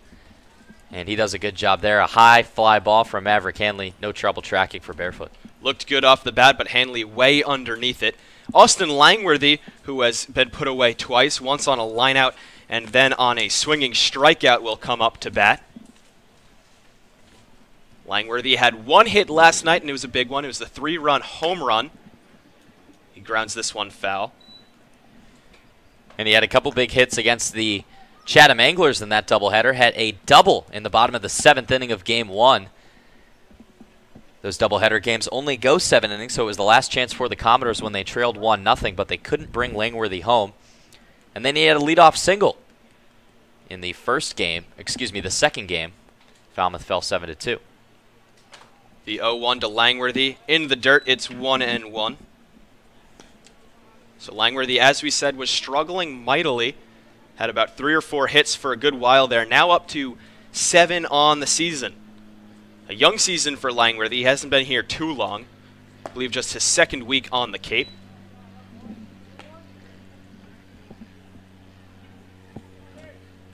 And Langworthy had a loud out number 1 that we talked about. A hard liner over to Lindsley. Lindsley, one of the last players still in the sun.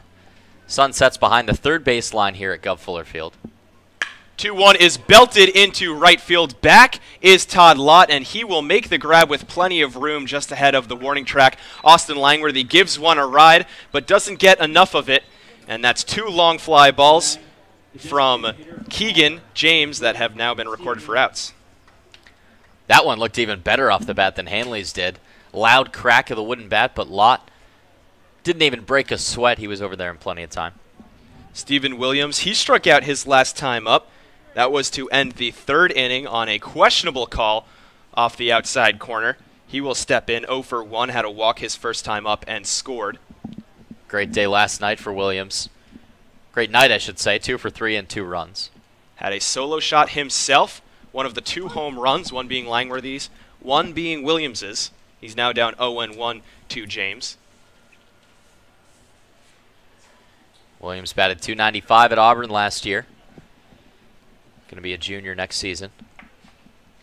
The 0-1, just below the knees, it's 1-1.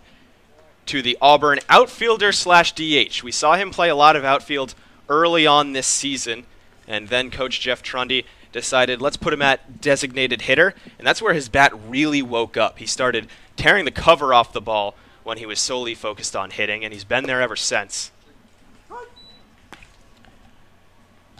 And sometimes, you know, we've gotten so used to this team, we forget the story about Langworthy and Williams batting back-to-back.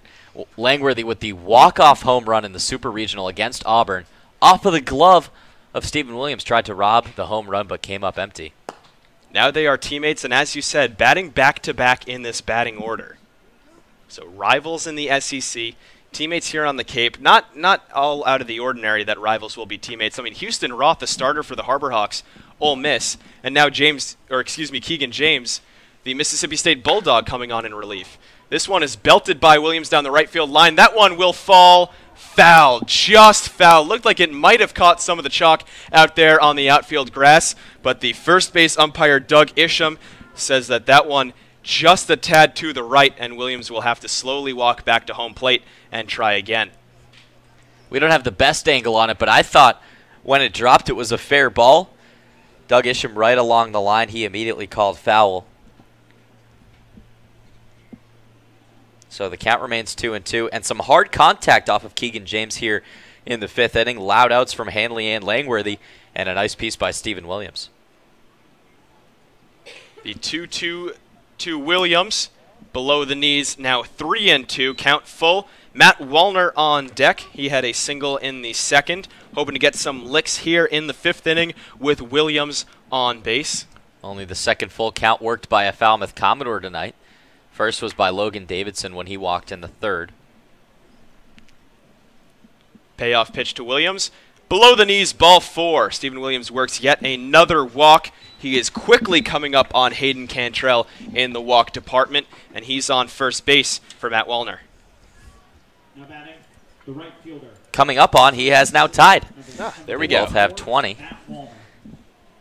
So Williams with plenty of walks, and he's become an everyday starter, whereas Hayden Cantrell has just about split time half and half with Edward Julian, not getting as many at-bats, and hasn't been walking at as consistent a clip as he was earlier in the summer.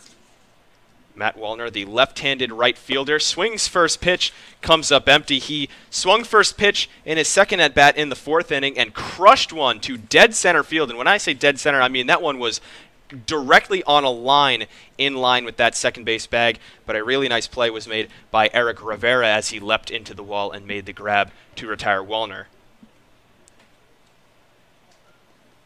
The 0-1 from James gets away from Pedro Pages, and Stephen Williams will trot down to second base easily. Looks like a passed ball to my eye against Pedro Pages, and there's now a Falmouth Commodore in scoring position. Going back to Cantrell, you talked about how he hasn't gotten as many at-bats. He's only walked twice since July 1st. So since the beginning of the month, those numbers have kind of tapered off for Cantrell. But he's still putting in the work. He's stayed late after some games in the batting cage.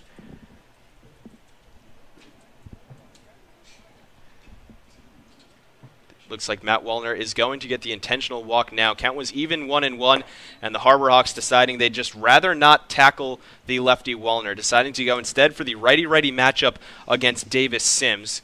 Wallner, who has jumped out to a really hot start here in the summertime, had a single and a hard-struck ball in his first 2 at-bats. Davis Sims, who did have a single back in the 4th but has been struggling a lot more, will be the one who faces Keegan James with runners on first and second. And I'd be interested. I got to dig into the Cape League rule book, but I'd be interested what rules are a little bit different than the MLB, because now you have the rule in Major League Baseball where you can automatically signal the intentional walk, but here in the Cape League you have to fire those 4 pitches. And Chad Gassman, the head coach, will come out to talk to Keegan James. Keegan James, who came on to start the 5th inning in relief of Houston Roth, allowed a fly ball out to Maverick Hanley, then a long fly ball out to Austin Langworthy. So 2 hard-struck balls by Hanley and Langworthy, then walked Stephen Williams and now has intentionally walked Matt Wallner, looking to get Davis Sims here for that elusive 3rd and final out to end the 5th inning and keep the score at 2-0. Sims, meanwhile, looking to get off the schneid. He's been struggling this season, does have a single today. He later came around to score on the Will Brennan base hit.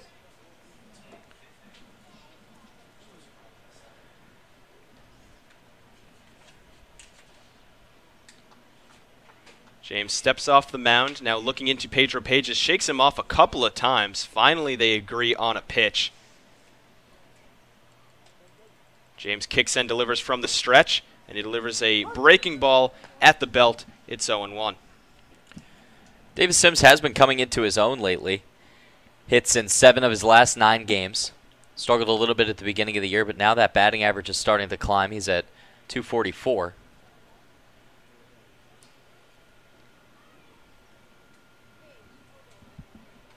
Count 0-1 to Sims.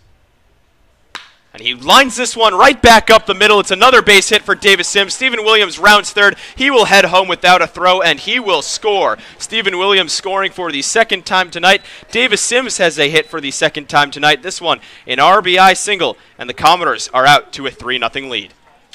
Davis Sims, since working on that swing with all of the assistant coaches, all of the coaching staff, I should say, Jeff Trundy, even Mike Landry, the pitching coach, and then assistant coaches Brett Becker and Tony Caldwell, has really shortened up that swing. We saw it was a long looping swing at the beginning of the year. Still shows flashes of that time to time, especially when he chases.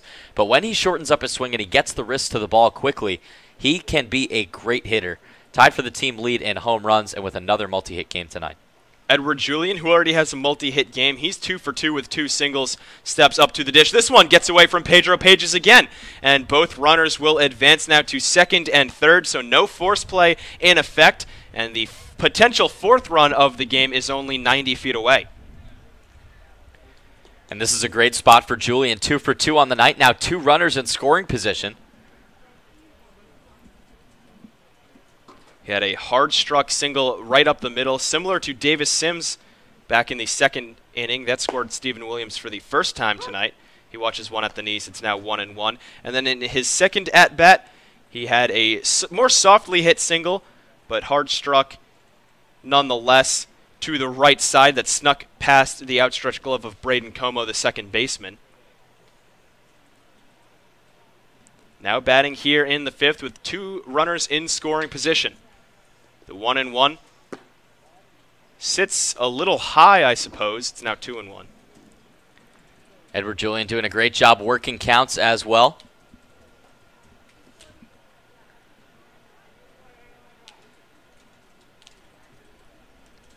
Wallner on 3rd, Sims on 2nd, Julian at the plate with a 2-1 count. 1 run already across in this 5th inning, looking for more.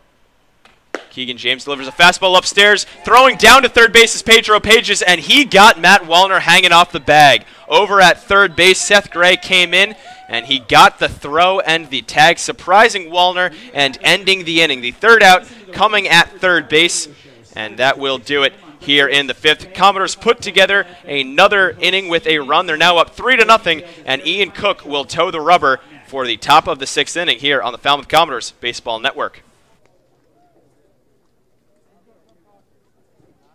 Red Shirt Friday is a national program created to acknowledge, honor, and support our troops who put themselves in harm's way to defend our freedom.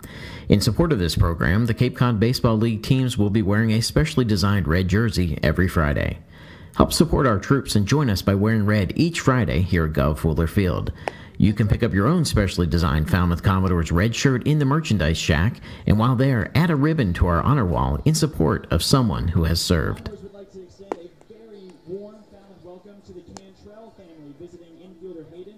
Please give a warm Falmouth welcome to Kevin, Jessica, Meredith, and Matthew Cantrell.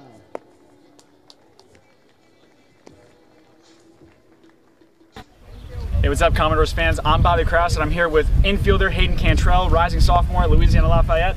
All right, Hayden, you face tough competition on the Cape. You faced tough competition down in Lafayette, but you haven't faced the trendy 20 yet. So here we go. Okay. How old were you when you started playing baseball? 4. Biggest pet peeve? When people touch my stuff and I don't want them to. Dream job besides baseball? Strength conditioning coach. How often do you look at your phone? Probably once, at least twice every 30 minutes. If you could have dinner with someone dead or alive, who would it be? Mookie Betts. Ice cream or milkshakes? Milkshake. Most embarrassing moment on the diamond? Getting picked off 3 times in a high school game. Best opposing team atmosphere you've played in?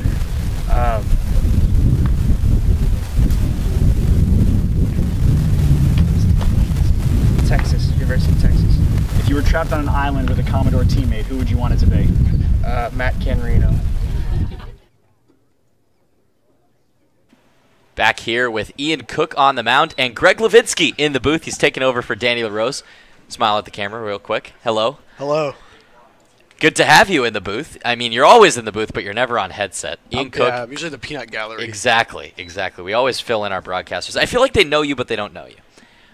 Before we get to Greg Levinsky, you saw Bobby Krause talking to Hayden Cantrell. If you want to see that full video, go to our YouTube page. So a little teaser there. Some of those answers were great by second baseman, utility player Hayden Cantrell. This one is up to short. Logan Davidson there in plenty of time. He retires the first batter, Braden Como. Now to Mr. Levinsky. How about you just introduce yourself, tell what you do here in Falmouth, and where you go to school. Quick bio. For sure. Yeah, my name is Greg Levinsky. I am a rising junior at Boston University, and I am the beat reporting intern. I write a lot of stories, recaps, features every game, and also do some of the, like on the broadcast, some interviews and stuff. If you tune into our YouTube page, you're sure to see Greg interviewing players. And if you tune into the blog posts, what is it, Commodore's Corner? I think it's www.commodoresblog.wordpress.com or something. If you go to FalmouthCommodores.com, you will find the link to the blog posts. As a 1-0 count to Matt Barefoot, and looks like this is a 1-1 count now. And sort of tell the viewers more about some of the specific stories. I think your best story of the year about Herbert Iser and his family came out yesterday. Alfredo Iser Sr., born in Israel, defected to... His grandparents were born in Israel. Okay, you know the story better than I. For sure. Let's wait for this pitch to come in, I guess. This one, foul tipped low, 1-2. But yeah, so Herbert Iser, new Falmouth Commodores catcher. He went 2 for 4 in his debut, so he had a good game. His father, Alfredo's grandparents were from Israel. They moved to Cuba. Okay. And during the Cuban Revolution and all that, Alfredo decided that he wanted to defect, and he went to Jamaica, which obviously was illegal at the time, but he is a legal resident of Jamaica. And then he and his wife, along with baby Herbert, who was 2 years old, and an older brother, Alfredo Jr., moved to Miami, where Herbert grew up. And I had the privilege of speaking with Alfredo Sr. the other day. It was actually yesterday, wasn't it? Yeah, 2 days ago. 2 days ago. 2 days ago. Yeah. For quite a while. Really awesome guy. His son Herbert is a great kid as well. So definitely got to plug my own story there. No, it's a great story. It's a great read. An outstanding human interest feature. And what's it been like? Because Danny and I are usually in the broadcast booth. We interview players from time to time. But do you really have an interest in the human interest side of things? Absolutely. I mean, before these guys are baseball players, they're, human beings, citizens of this world, just like you and I and everyone else here. So, I mean, they have different stories that you can tell about them, whether they be baseball related or not. And I think that's a super fun thing to just explore their lives beyond the game and how their lives beyond the game have impacted them on the baseball field. And I think that's a perfect example with Herbert Iser. Right. He takes a lot of inspiration from his dad and his dedication to his family, and he tries to do the same thing. Full count from Ian Cook to Matt Barefoot. This one is high and deep into center field. Backtracking is Langworthy, but he's under it and makes the second out. So talk to us about your interest in print journalism and broadcast journalism, because people don't know this story, but Danny actually was going to be the sideline reporter this year. He got bumped into a play-by-play role, and then our boss, Rob Kaufman, felt so confident in you that he said, you can do both. You could be the web reporter and the sideline reporter. What's that been like, and do you have a preference for one or the other? I think it's been great. I mean, it's just a lot of opportunity to showcase my skills and talent. And I mean, in 2018, you have to be able to do a little bit of everything, obviously. And like you've done some writing, Bobby's done a little bit of everything. You know, everyone's kind of done a little bit of everything. And I mean, it's crucial to be able to be multi-skilled. And I think I really do enjoy writing the stories. And I think that, you know, through social media and stuff, they still do get a lot of traction, you know, even though that people don't pick up a physical newspaper. Yeah. But I think people read stuff more than ever now. I mean, everyone's on Twitter or gets notifications or whatever. Speaking of Twitter, your Twitter is absolutely electric. Talk to me about the Twitter grind. Dude, the Twitter grind is, I don't know, I think it's kind of fun. People probably get annoyed by it, but if you want to follow me, you can follow me at Greg Levinsky. There we go. On Twitter. Unfortunately, I probably won't follow you back unless you're notable. But Greg number 2 to Seth Gray. No, it's fun. I mean, I think it's a good way to kind of have a little bit of like a mini portfolio of what's going on, what I'm covering all the time. This one is flied on the infield. Ian Cook is going to step off the mound and make the third out. Eliza, can we keep it here? Okay, we'll keep it here with Greg Levinsky. It's a pleasure. And Danny is gone for now. Danny will be back soon. Right. But what were we talking about? Twitter. Oh, yeah. How many followers do you got now? Like 1,400, I think. 1,400. And how did you get there? You just tag random people, right? Like all the time? Well, I would say it's random. It's strategic tags. That's strategic. Okay. You know, you tag the high school coaches, the college coaches, whatever it is. It's I think that Twitter can help you get a good audience for sure. You know, and something that people have said to me is like, you know, I start tweeting about the Commodores after this, and people are going to unfollow you or whatever. Like, yeah, it's true, but like I'm still like doing what I'm doing, so it doesn't really matter that much. And hopefully people stick around. So if you do follow me, don't unfollow me after the season. So Instagram, Twitter, Greg Levinsky. He's a great follow, has a lot of great inside information, and he is so timely. All of those recaps are up within a half hour of our game being finished. All of the recaps, most of the features are done by this man right here, as well as a lot of sideline interviews. We will toss it to break now. Greg, great catching up with you, and you'll be right here for the rest of the game. You know where to find me. There we go. All right. For Greg Levinsky, I'm David Korzanowski. We'll be back with Danny LaRose in just a minute.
Danny LaRose and David Korzanowski back at it with you to start the bottom of inning number 6. We just heard from Greg Levinsky, our web reporter, and all of his great stuff that he does. Some great feature articles that he's written, specifically talk about the Herbert Iser one, about his family struggles and everything that's gotten him here. He also had one that the Auburn Tigers themselves tweeted out onto Twitter about Tony Caldwell, the Commodores' first base coach, and how he is a former Tiger himself, now working with the man up at bat, Edward Julian, and his teammate Stephen Williams. Julian now down 0-2. And Julian had singles in his first 2 at-bats and was poised to add a couple more RBIs with men on second and third before Wallner was picked off. This one is popped in the air towards the left side. Coming in is Barefoot, and he will make the grab with plenty of time.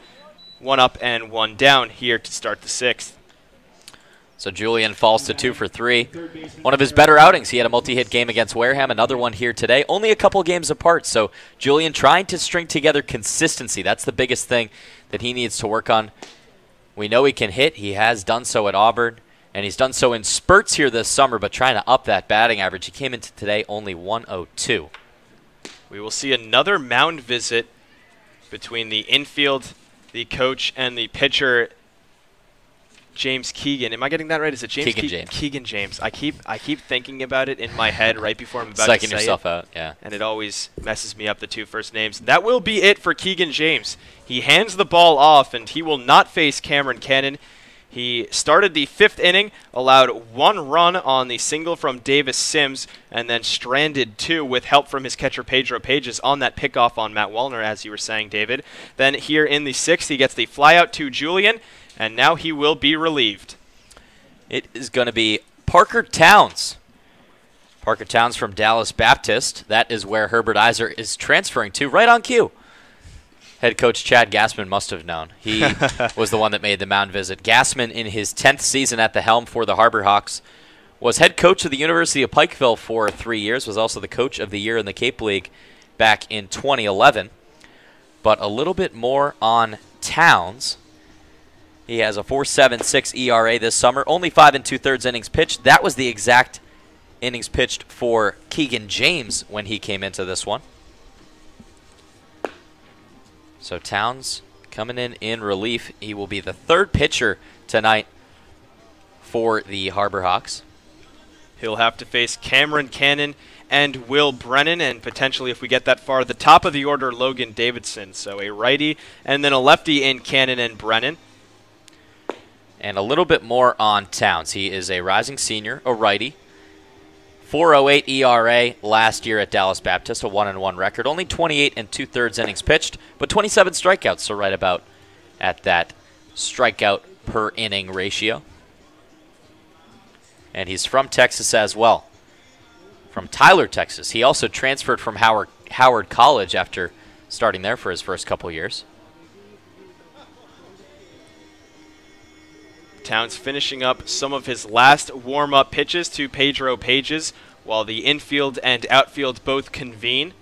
As I said, he'll have to face Cameron Cannon, who had such a hot stretch between June 29th and July 5th. We had the graphic up for you his last time at bat, where he had 10 RBIs in that stretch alone. I believe he had 6 in the one game against Catuit. But since then, Cannon has been held quiet, still without a hit in his last 3 games. Or excuse me, he had a hit last night. He has 1 hit in his last 3 games. That one was a solid base hit right back up the middle. He is hitless tonight, popped out to short and then grounded out into a fielder's choice to short. This one is popped in the air towards the right side. Todd Lott makes the call, and he makes the grab. There's now 2 outs. 4 of the last 5 outs have been really, really loud. We saw a long fly out to left and a long fly out to right off the bat of Hanley and Langworthy in the 5th. And then same thing here in the 6th. The only out that was the exception was that pickoff by Pedro Pages down to Seth Gray at third base, caught Matt Wallner for the 3rd out of the 5th inning. Towns delivers a strike on the outside corner to Brennan, only the 3rd pitch of the inning. Edward Julian, or excuse me, the 2nd pitch for Parker Towns, I should say. This one outside, it's 1-1. Parker came on, threw a bunch of warm-up pitches, and then all he needed was 1 to retire Cameron Cannon. The 1-1 catches the inside corner. Will Brennan falls behind 1-2. Parker Towns looking sharp so far. Towns trying to work out of this inning. Still very within reach for the Hyannis Harbor Hawks. They trail 3-0. The 1-2 in the dirt. Does Brennan go around? Yes, he does, says home plate umpire Bill Julie. The entire Falmouth dugout up in arms over it. I'm not sure if he went around on that, but what do I know? Will Brennan goes down on strikes for the first time tonight, and Parker Towns comes on, works a quick 2 outs, a fly out from Cannon, and then a strikeout to Brennan. Harbor Hawks will go back up in the top of the 7th inning, down 3 when we come back on the Falmouth Commodores Baseball Network. Congratulations to head coach Jeff Trundy on his 20th season at the helm in Falmouth. He was the captain of the University of New Hampshire baseball team, inducted to the Maine Baseball Hall of Fame back in 2013, 2-time Coach of the Year in the Cape League, and coming off of back-to-back Western Division crowns. Congratulations, Coach, and we hope to see you for many more years.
from Florida Atlantic, number 37, Pedro Pages. Pedro Pages will lead things off for the Harbor Hawks here in inning number 7. Last time up, Pages flew out to begin the 4th inning. It's been smooth sailing for Commodore pitchers, 5, 6, and 7. As first pitch from Ian Cook, who worked a 1-2-3-6, is on the outside corner, strike 1. See how long Ian Cook stays in here. Mitchell Stone's line is now final. Swing and a miss from Pages. He's down 0-2.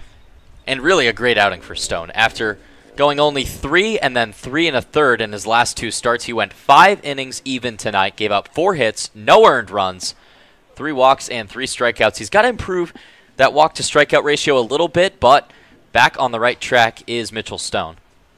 Swing and a miss, and Ian Cook gets Pedro Pages on 3 pitches.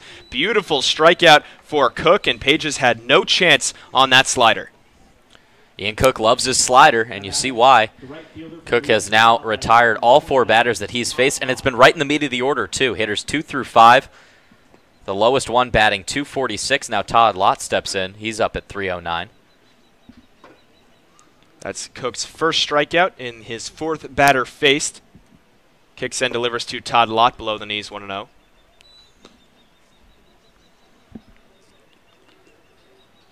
And Hyannis, a team that does not get shut out very much. And by not very much, I mean only once all summer. It's a 9-0 loss to Wareham. Slider runs out of the zone. It's 2-0. Commodore bullpen looking to become that second team that has shut out the Harbor Hawks. And this is the bullpen that can do it. They've looked so sharp all season long. Looked really good last night as well in relief of Matt Cantorino. We saw Logan Reinhart pitch a couple solid innings. We saw Jack Little, of course, with his stellar 9th inning, and then right before him, Nick Mikulacek in the 8th looked solid. 3-0 to Lott. Inside ball 4, Ian Cook walks Todd Lott on 4 pitches immediately after he struck out Pages on 3 pitches. So now there is a runner on first, 1 out for William Holland. Ian Cook just couldn't find the strike zone, couldn't locate his spots during that at-bat. 8th walk of the summer for Ian Cook. And an interesting stat on Cook, he's given up a run in his last 2 appearances. Up until then, he had a 0 ERA. Now up to 21 1/3 innings pitched on the year and only 2 earned runs. First pitch comes across at the belt to Will Holland. It's 0-1. Ian Cook, like you said, was perfect. Flawless, completely flawless before those last 2 outings. Checks in over on first, and Todd Lott jumps back in safely. And maybe a little bit of a surprise, too. If you look at his junior year stats at Western Illinois, they were good. He had a 4.38 ERA, 86 1/3 innings pitched, so he was used heavily out at Western Illinois. But he is really locked down this summer. 0-1 to Holland. Outside, Maverick Hanley throws down to first base, but Davis Sims a step or 2 in front of the bag. Hanley delivered a strike, but Sims was just not in the right spot, jumping back over towards first base in order to get the tag. Would have had Lott, but a tough play for the first baseman.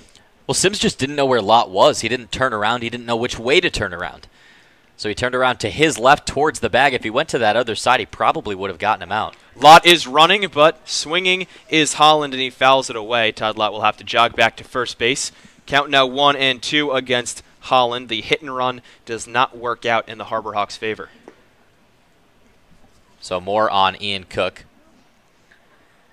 He's only given up 8 hits all summer. 2 in his last 2 outings. An earned run in each of his last 2 outings. And he's gone anywhere between an inning and a third and 3 2/3. This one is grounded over towards Davidson at short. He fields it cleanly, but can't get the flip over to Eddie Julien on a fly. It does dribble into Julian's glove, and Todd Lott slid in just a half second too late. So they do get the force out over at second, but no chance on a turn. And I thought Todd Lott was safe. Me too. It seemed like his leg was in there when Edward Julien was picking it up with his bare hand into his glove. I think Falmouth is lucky to get out of that one, honestly. Real lucky play besides the call for Davidson that one even made it to second base, because he went to flip it. I don't know what happened, whether he just lost a grip on it. I think he lost it on the transfer. Right, and he just barely nudged it into the glove of Julian. This first pitch slider runs below the knees to Eric Rivera. It's 1-0. Well, we saw a wacky play a couple games ago when a ball went off of Cameron Cannon's shin and went all the way over to second base for an out. That was ruled a fielder's choice, but that was just missed by Cameron Cannon. This one upstairs and away, now 2-0. Yeah, that's the one that I immediately thought of as well, with Julian over there at second base. That was probably the luckiest play I've seen all season. 2-0 is the count to Eric Rivera. Rivera, the center fielder, who is 0 for 1 on the day, had a walk his last time up. He watches strike number 1, now 2-1.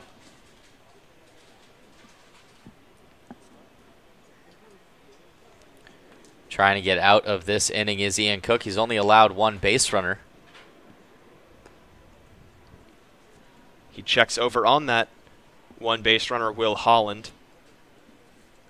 Could have been out of the inning had that double play been turned, but little misfortune from Davidson. Running is Holland. The throw down from Handley is way errant, and Edward Julian can't squeeze the ball into his glove, so Holland will take third base. Holland would have had second base because the throw from Handley was not accurate, and then Julian just couldn't catch the ball. That's an E4 on Julian, which is the reason why Holland is now only 90 feet away from home plate.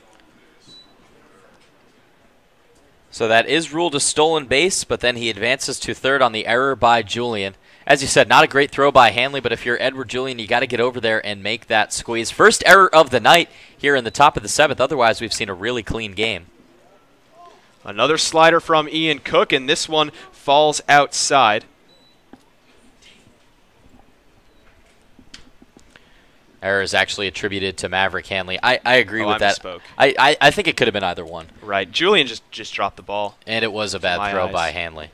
Yeah, a rare bad throw by Maverick Handley. He blocks this slider and keeps it just in front of him in order to keep Will Holland over at third base. So that one, a backhanded scoop off of Handley's glove, rolled towards the third base side, but he knocked it down enough that Holland couldn't take home. But Eric Rivera does reach on the walk, and Brady Lindsley, the 9-hitter, will come up with runners on the corners. You've said it. Mike Landry has said it. Basic coaches in baseball have said it. What is the #1 enemy of pitchers? It's the free pass. Now 2 walks for Ian Cook here in the top of the 7th, and now runners on first and third because of it. First pitch to the lefty, Lindsley, lands at the knees and on the inner half. It's 0-1. Ian Cook looking to work out of this jam. He had no trouble in the 6th inning, worked a 1-2-3-6. Now running into some problems thanks to a walk and a couple miscues. Wasn't an error from Davidson, but a miscue nonetheless when he couldn't get that flip over to Julian. And then, of course, the errant throw from Handley, allowing Holland to take third base. This one lands on the outside corner, count 0-2. And that's a smart play by Maverick Handley and a good pitch by Ian Cook. Setting up on the outside part of the plate. They know that Bill Julia's been calling that outside-ish pitch a strike all night. No different there, 0-2. Cook from the stretch. Holland on third, Rivera on first. He kicks and delivers strike 3. Swing and a miss at the high cheddar. Brady Lindsley goes down on 3 pitches. So Ian Cook begins the inning with a 3-pitch strikeout, and he ends the inning with a 3-pitch strikeout, stranding runners on the corners and coming out of the 7th unscathed. We will head to the bottom of the 7th. Commodores still up 3 on the Falmouth Commodores Baseball Network.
Clemson, number 16, Logan Davidson.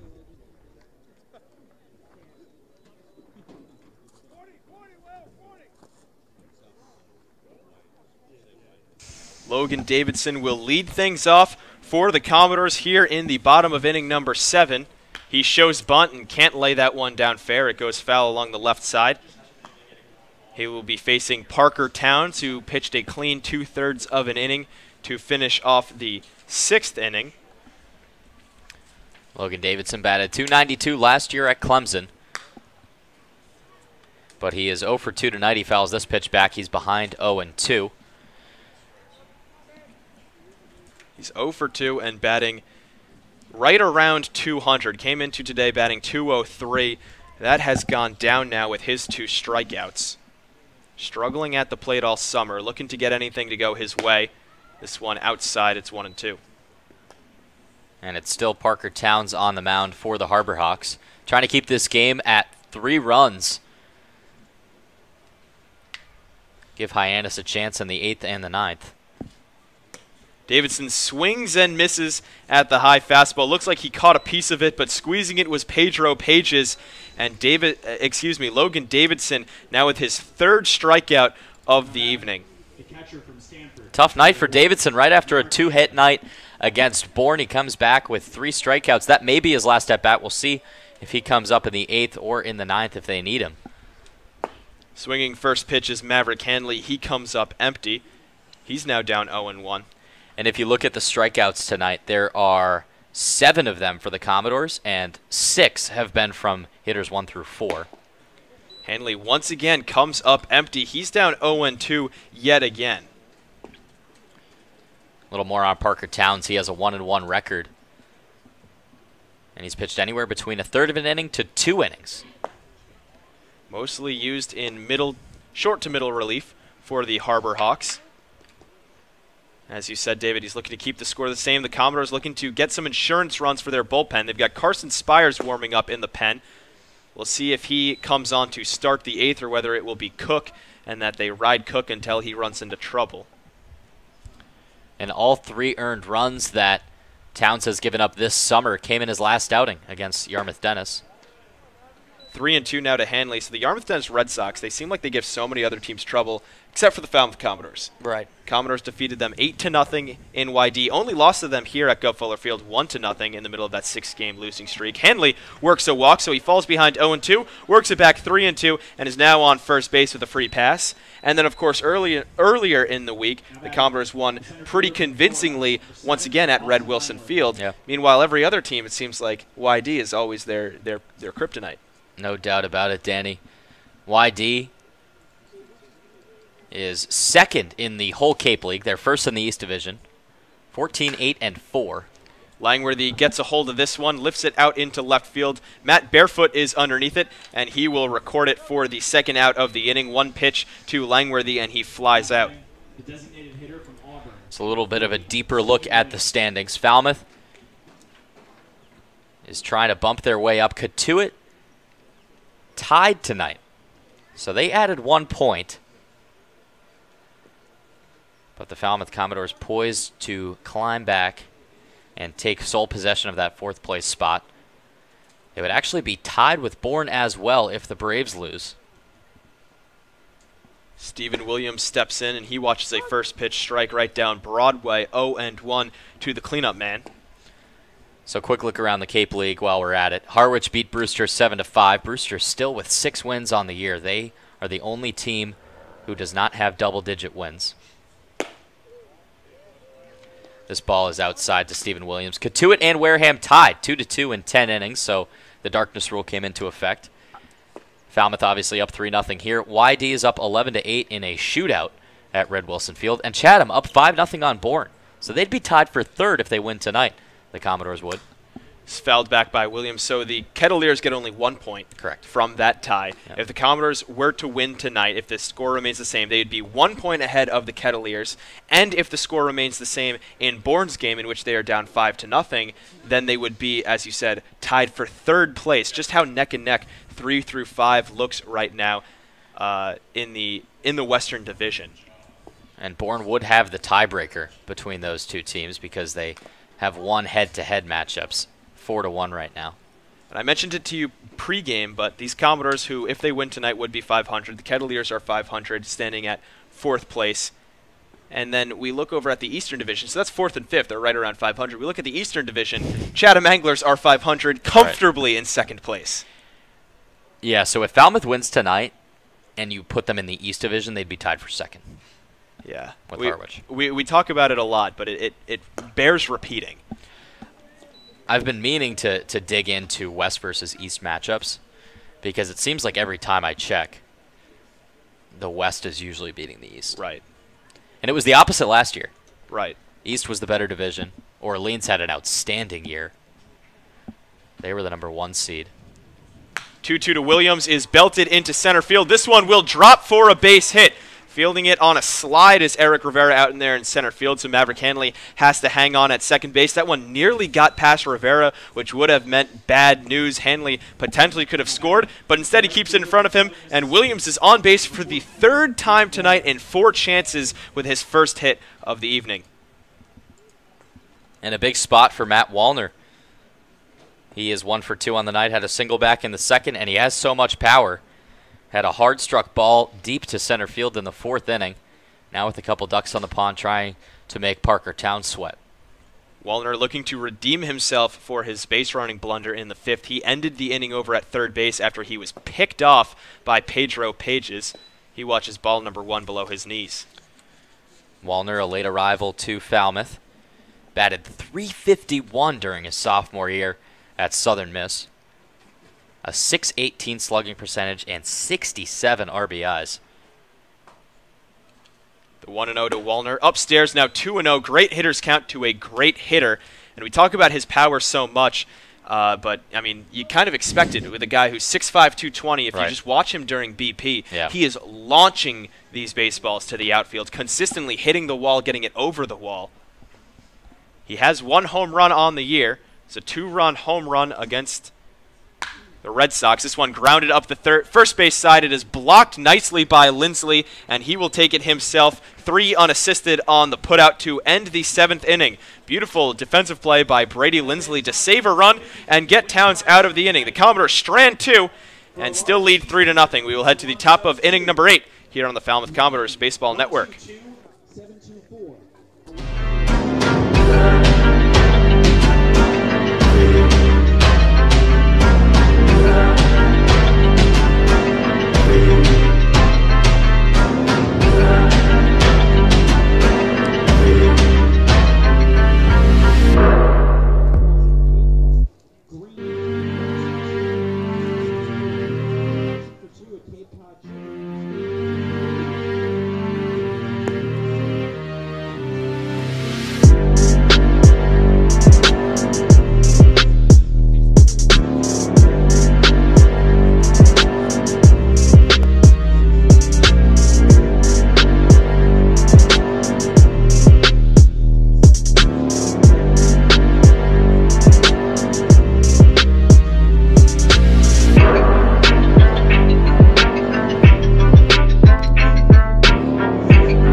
Carson Spires on for his first inning of work. First pitch to Davis Wenzel, lifted into left center field. Austin Langworthy makes the grab over his shoulder, so Wenzel is now 0 for 4 on the evening.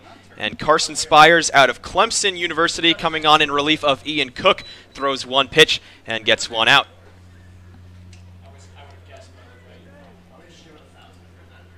So Carson Spires coming in relief. He might come in for the last couple innings because the pen is empty right now. Spires has only given up 1 earned run through 8 2/3 innings this summer. He delivers strike number 1 to Como on the outside corner. Braden Como 0 for 3 on the evening. He has grounded out 3 times. Twice to the left side of the infield and once to Maverick Hanley behind the plate. Beautiful play made by Maverick to throw out Como at first base back in inning number 3. And we were talking about it when we were praising Maverick Hanley. And we have now official word that he threw out 17 of 26 base runners attempting to steal. That's 65%, in addition to 5 pickoffs on his season at Stanford. Yeah. So no lie that he is a great defensive player, not only here in the summer. Quick shout out to Mr. Handley for helping us out with that stat. 1-2 to Braden Como, and this one down below the knees. It's 2-2. Yeah, we could always use some help. If there's anything that you people listening want to suggest to us, just tweet at us, Dan R. LaRose or David's handle, whatever in the world that is. It's incredible. Or at Foul Commodores. Any stats that we may have missed out on, anything that can be useful knowledge for the viewers. So my Twitter handle is of Coors, KORZZZZ. So 4 Z's. 4 Z's. Of course. It's a nice pun. Yeah, I'm surprised like you don't like it because you love the puns. I like puns I make. Fouled at the knees, and Braden Como stays alive with this full count. Originally, this is a funny story. Originally, when I got my Twitter handle at age like 15, 16, I was like, oh, I'm going to do Coors Light, KORZ. And then I was like, that's probably a bad idea. Probably a bad professional move. Right. Held off on that one. Especially when you're 15 or 16. Exactly. Full count now to Braden Como. Spires kicks and delivers and misses with this one. So he walks the 2-hitter. And that's the first base runner of the inning here in the 8th for the Harbor Hawks. They've got 1 out and a man on first for Matt Barefoot. The left fielder from Campbell, number 28, Matthew Barefoot. And Carson Spires has run into a little bit of trouble with the walk. He had 4 walks when he came in relief against Chatham. Ended up getting the win. But issues a free pass here tonight. His last outing was an inning and a third against Wareham. Barefoot rips this one over to Davidson at short. He fields it cleanly on a backhand, throws it to second on a hop. Edward Julian comes up with it. Whole lot of moving parts on that play, but a great backhanded stop and throw, and then a great backhanded scoop by Julian to get the force out. That was deep in the infield, right by left field. Logan Davidson there in a stride, maybe stride and a half, and immediately gets it. I thought he was going to go to first at first, but then he went to second base, no hesitation, got the lead runner. As you said, nice scoop by Edward Julian and some great chemistry from this middle infield. Yeah, they are looking really sharp together. Also keep in mind that bat head went flying towards the third base side, sent Barefoot's own third base coach ducking because a huge shaving of the barrel went about 90, 100 feet down there in foul territory. And this Falmouth defense tonight, especially the infield, has really helped out the pitchers. This one fouled back and out of play. But we saw Mitchell Stone get into a couple of shaky situations. He had a 2-out single for Matthew Barefoot, caught stealing by Maverick Hanley. A 1-out single by Todd Lott, caught stealing by Maverick Hanley. A leadoff walk to Eric Rivera in the 5th, his last inning of work. Pitch count was getting up there, and a 6-4-3 double play. That's another example just now from Davidson to Julian. This team looking really solid in the infield. Logan Davidson. If we're talking about guys who have impressed us defensively, we've been raving about Maverick Hanley. How about Logan Davidson? Yeah. All season, that backhand in the hole has been shut down from the Clemson Tiger. He is constantly getting those into the webbing, and he's constantly delivering strikes. That last one, not a strike by any means, but Edward Julian flashing the leather himself, looking like a first baseman over there to get the force. Count now 2-1 to Seth Gray, the third baseman, batting cleanup for these Harbor Hawks. He's been held silent as well. He's 0 for 3, grounds this one foul. So the first 4 hitters for the Harbor Hawks, and only 1 hit between all of them. That 1 hit coming from Matthew Barefoot in the first inning. Otherwise, 0 for 4 from the leadoff man, 0 for 3 from the 2-hitter, and then 0 for 3 from Seth Gray. Barefoot has now reached base 3 times, once via the walk, once with a hit, and once with that latest fielder's choice. Swing and a miss here from Seth Gray. Carson Spires gets the strikeout, and he retires Gray for the 4th time tonight. A strikeout for Spires, his first of his outing, and he works a clean top of the 8th inning. The Commodores looking for some insurance, up 3, and we will head to that bottom of the 8th here on the Falmouth Commodores Baseball Network. 50-50 ticket prize winners for tonight: a Supreme Large Cheese Pizza, blue.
Leading off for Falmouth, the first baseman from Western Kentucky, number 20, Davis Sims.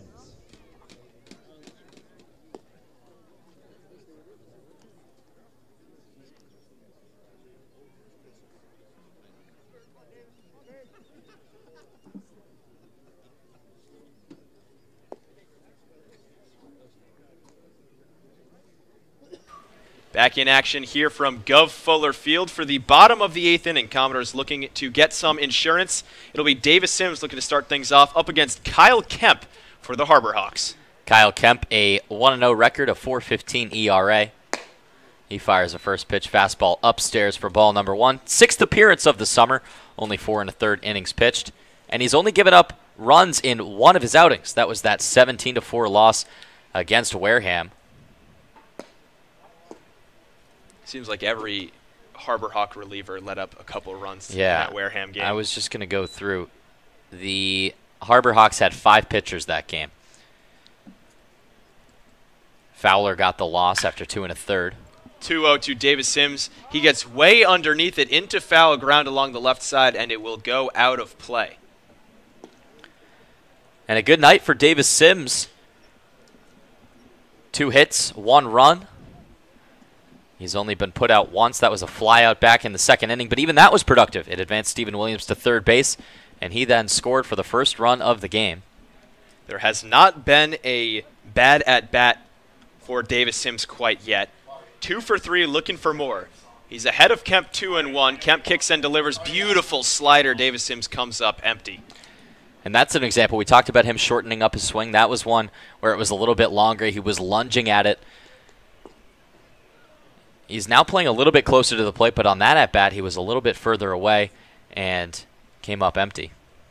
2-2 is drilled into center field. This one has some air underneath it, and Rivera will track it down. A hard-struck ball by Davis Sims, but got underneath it quite a bit, and Eric Rivera makes the running grab in right center field for out number 1. Second baseman from Auburn, number 43, Edward Julian. Edward Julian also with 2 hits tonight, singles in the second and the fourth. But then he had a loud out into left field in the 6th inning. So both Davis Sims and Eddie Julian, guys who have been struggling on the season, have been looking sharp tonight. Julian watches a first pitch on the corner. It's 0-1. Eddie came into tonight. Only 5 hits, batting 103, has bumped that up with his 2 hits. Fouls this one. He's now down 0-2. Jack Little is warming in the pen for the Commodores. He got the save last night and struck out the side against the Bourne Braves.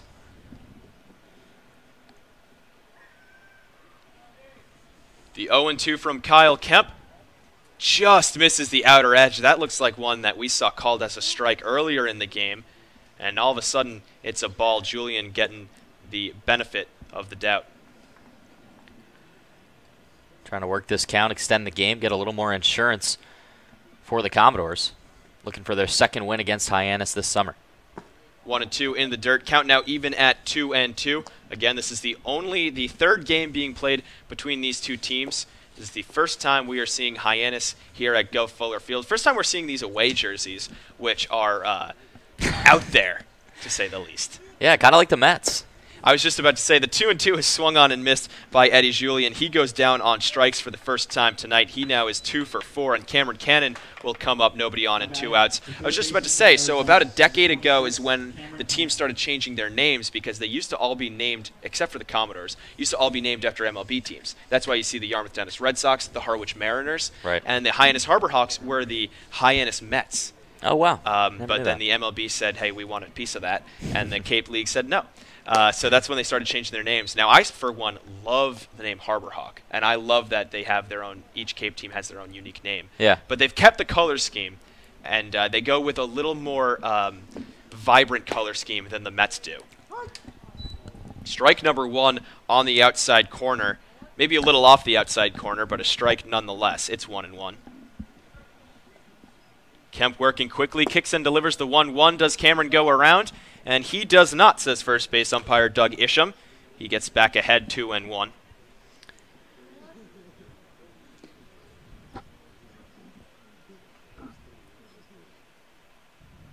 Two-1 to Cannon. High fastball, and he goes chasing.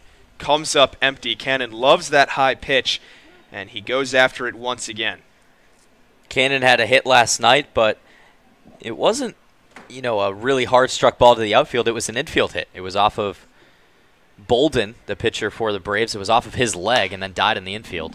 He hits this one directly at Como over at second base. He throws it on to first, and that gets Cannon for the 4th time tonight.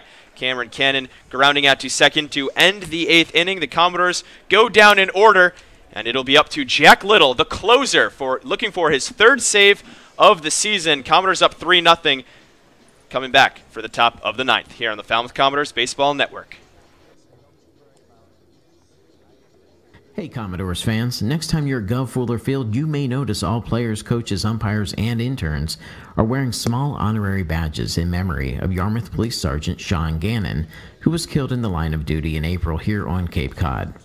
The CCBL and the Falmouth Commodores are doing our part to assist in any way we can. You can purchase the same pin for a small donation of $5. All proceeds will go to the Yarmouth Police Department Foundation. Please stop by our merchandise shack to purchase your pin, and thank you for helping us support this worthy cause. Your attention, please, ladies and gentlemen. Now pitching for Falmouth from Stanford, number 38, Jack Little.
Now batting for Hyannis, the catcher from Florida Atlantic, number 37, Pedro Pages. Pedro Pages will lead things off here in the top of the 9th inning against Jack Little, who delivers a first pitch strike on the outside corner. Jack Little got the save last night, worked a 1-2-3 inning in which he struck out the side. Outstanding outing from Little. About as good as you could ask for, and strike number 1 to Pages. Ball number 1 as well to the Florida Atlantic Owl, who has been held hitless tonight. He's 0 for 3. Todd Lott on deck, though. He has 2 hits, and William Holland has 1 as well. He's in the hole. The 1-1 to Pages, belted into left center field. Back is Langworthy, and he will not make the grab. That one falling just past his extended glove and one hopping the wall. So Pedro Pages with a long double to lead off the 9th inning. It's the first hit in a while for the Harbor Hawks. First hit since the 4th inning for the Hawks, and it's off of Jack Little to start the 9th. And now up for the Harbor Hawks is Trevor Hover. He's going to be a pinch hitter after Todd Lott went 2 for 3. Interesting move by head coach Chad Gassman. He's batting .286 on the summer. He goes to Arizona State. 12 hits on the year and 2 doubles. He's got some power, a home run and 5 RBIs. And Jack Little has 1 loss on the season. It came against Hyannis. He came in relief for the 9th. It then went into extras. He only got 1 out in that 10th inning before he gave up the walk-off double to Davis Wenzel. So we'll see what's in store here after a meaty double by Pedro Pages. That one was a long one off the bat of Pages. Looked like it had a chance for a home run right off the bat, but it stayed in the ballpark. Langworthy unable to track it down. Normally, Austin Langworthy is a black hole out there in center field, but that one just a little too far. Well, I noticed with Langworthy, I think he stuck his glove out, and he wasn't sure where the fence was because there is no dirt there. Yeah. I don't know if the glove maybe got caught up in the fence and then it fell in a hole. Swinging on 2-0 is Hover. He comes up empty 2-1. Also interesting, like you said, Todd Lott being pulled when he's reached base, and every single time he's come up to bat. 2 singles and a walk. I guess the Harbor Hawks would opt for the righty-lefty matchup, Hover being a lefty as opposed to Lott, but an interesting move nonetheless. The 2-1 from Little, swing and a miss. That fastball was right down the middle, and it was just, hey, I'll throw you the heat, try and beat me. And Hover comes up empty, count even 2-2. And that's kind of been Jack Little's mantra. He's been hit 7 times, and whenever they get a hold of the fastball, it can go a long way. Even if it's on the infield, it can get out in a hurry. The 2-2 to the pinch hitter, Hover just off the outer black. Count now full 3-2. His fastball, at least in his last couple outings, has been about 92, 93. It's got some movement on it, though. Payoff pitch upstairs, ball 4. The first two hitters reach base for the Harbor Hawks. First one being Pedro Pages with a double. Now Trevor Hauver is a recipient of a walk, and William Holland will come up to bat as the tying run here in the 9th. So Jack Little has 4 appearances, and in 2 of them, he's only faced 3 batters, against Brewster and against Bourne. But then in the other 2, he's had to work a little bit more. 7 against Hyannis, 6 against Wareham. Already his 3rd coming up right now, William Holland. Holland, the right-handed bat, playing shortstop. He lines one up and over Davis Sims' head at first base. That one will be a double. Coming to score is Pedro Pages. Wallner throws it in to the cutoff man, Davis Sims. Hanging up at third base is Hauver, and with an RBI double, the first run coming in for the Harbor Hawks, thanks to William Holland. 3 batters now, and all 3 have reached base. Now the double plays out of order. Men on 2nd and 3rd for Hyannis, poised to strike, trying to come back in this game. They only trail by 2. 2 runners in scoring position, nobody out. It looks like it's going to be Jack Little's jam to get out of. There's nobody even stretching in that Commodore bullpen. Little, like you said, no double play to get. The first pitch to Rivera. He swings and he lifts it into center field. Austin Langworthy has plenty of time. He catches it. Throw comes into third base. Logan Davidson will cut it off. And the run scores. A sacrifice fly off the bat of Eric Rivera makes this one a 1-run game. And Commodores fans on the edge of their seats now, biting their fingernails. A 1-run game all of a sudden. A game that they've controlled steadily throughout this contest. Now all of a sudden it's tight. 2 runs on 6 hits for the Harbor Hawks, 3 runs on 7 hits for the Commodores. Looks like we'll have another pinch hitter. Brady Lindsley got into the batter's box and then was told that he was going to be pinch hit for. Gave a little head shake and didn't like being deprived of the opportunity with a runner in scoring position, but he will be pinch hit for. Yeah, it's going to be Adam Elliott from Louisville. He's 6'1" and a lefty. They seem to like these lefty matchups against Jack Little, who is a righty. First pitch is outside, ball 1. So a pair of doubles sandwiched around a Trevor Hauver walk, and then an Eric Rivera sacrifice fly have brought in 2 runs for the Harbor Hawks. They now have 2 runs on 6 hits, only 1 run away from tying this one up, and that one shot into left center field. That will fall for a base hit. Langworthy can't cut it off. Coming around to score from second base is Will Holland, and trotting into second base with a game-tying double is, I'm sorry, I lost Adam the name. Elliott. Adam Elliott. I was just about to read Brady Lindsley. Elliott with a huge RBI double to tie this one up at 3. Jack Little only works a third of an inning thus far and lets up 3 runs. Looks like Maverick Hanley out there to talk to him now, and we might have some action going on in that Commodore bullpen. Try to help out Little. Herbert Iser's going to get his gear on. We'll see who goes over to the pen. Now 3 doubles that Jack Little has given up. All of them have been hard struck. All of them have been deep. And also that walk. He was up early in the count to Trevor Hauver, but it came back to bite him. Now a tie game. Davis Wenzel, who burned him his first time pitching against Hyannis, watches strike number 1 catch the outside corner. He still only has 1 out, and now the go-ahead run is in scoring position. So all of a sudden, we talked about it last night, how which Jack Little are we going to see. Last night we saw the Jack Little who strikes out the side. And tonight we're seeing the Jack Little who runs into a lot of trouble just 24 hours later. He delivers 2 quick strikes on the outer edge to Wenzel. He's ahead 0-2. This is an important pitch coming up. Probably going to try to get Wenzel to chase. Looking for a high fastball. He gets the high fastball, but it runs upstairs. It's 1-2. So now all of a sudden we got to look into the bottom of the 9th because it will get to the Commodores yet again. It's going to be Brennan, Davidson, and Hanley. But first, Little needs to escape with this just being a tie game. The 1-2 is fouled off. He has already blown the save, now looking to just get out of it without being on line for the loss. Still needs 2 more outs to go to retire the Harbor Hawks, who have seen 5 hitters come up to the dish. 3 of them have hit doubles. Again, fouling it away is Davis Wenzel. He's staying alive up there. Couple fastballs on the outer edge that he's had to fight off. It's going to be Mitch Miller warming in the pen. We'll see when and if Lantry and the coaching staff opt to go to him. For now, Jack Little still on the bump and a man on second. Still only one out.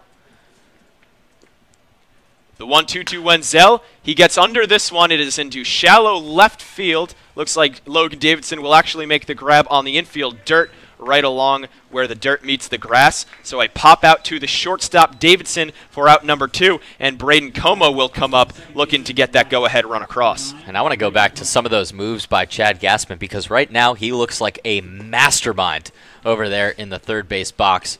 He brought in Trevor Hauver, who worked a walk, but really that Adam Elliott move, at the time, to me, I wasn't sure about it. Batting only 83. 0-83 on the season, and he ropes a double.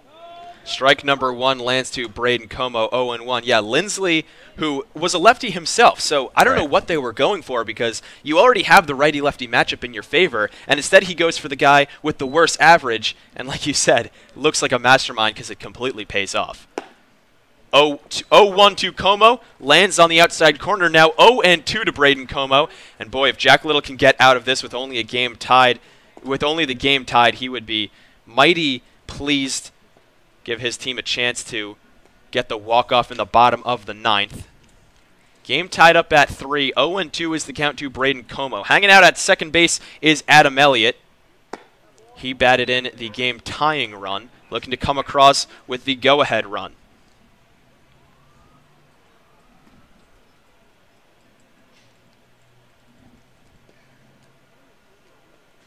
One and 2 the count to Como. Matt Barefoot is on deck. Don't want to have to pitch to him. Fastball on the outside corner. Strike 3 called. That one a little bit of a handout from Bill Julie. I think it was a little outside, but Jack Little will take it. He strikes out Braden Como, looking to retire the side, but not before the Harbor Hawks put together 3 hits thanks to 3 doubles and a sacrifice fly. We are all tied up at 3. Here on the Falmouth Commodore Baseball Network. Hey Commodore fans, want to upgrade your view to the best seat in the house at the Gov? Then rent the Crow's Nest atop the Sports Shack. The rental is just $25 per person for the game.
Bottom of the 9th we go here from Gov Fuller Field. Looked like it was going to be a victory for the Commodores, but then Jack Little came on, allowed 3 runs off of 3 doubles and a sacrifice fly, and that tied the game up for Hyannis.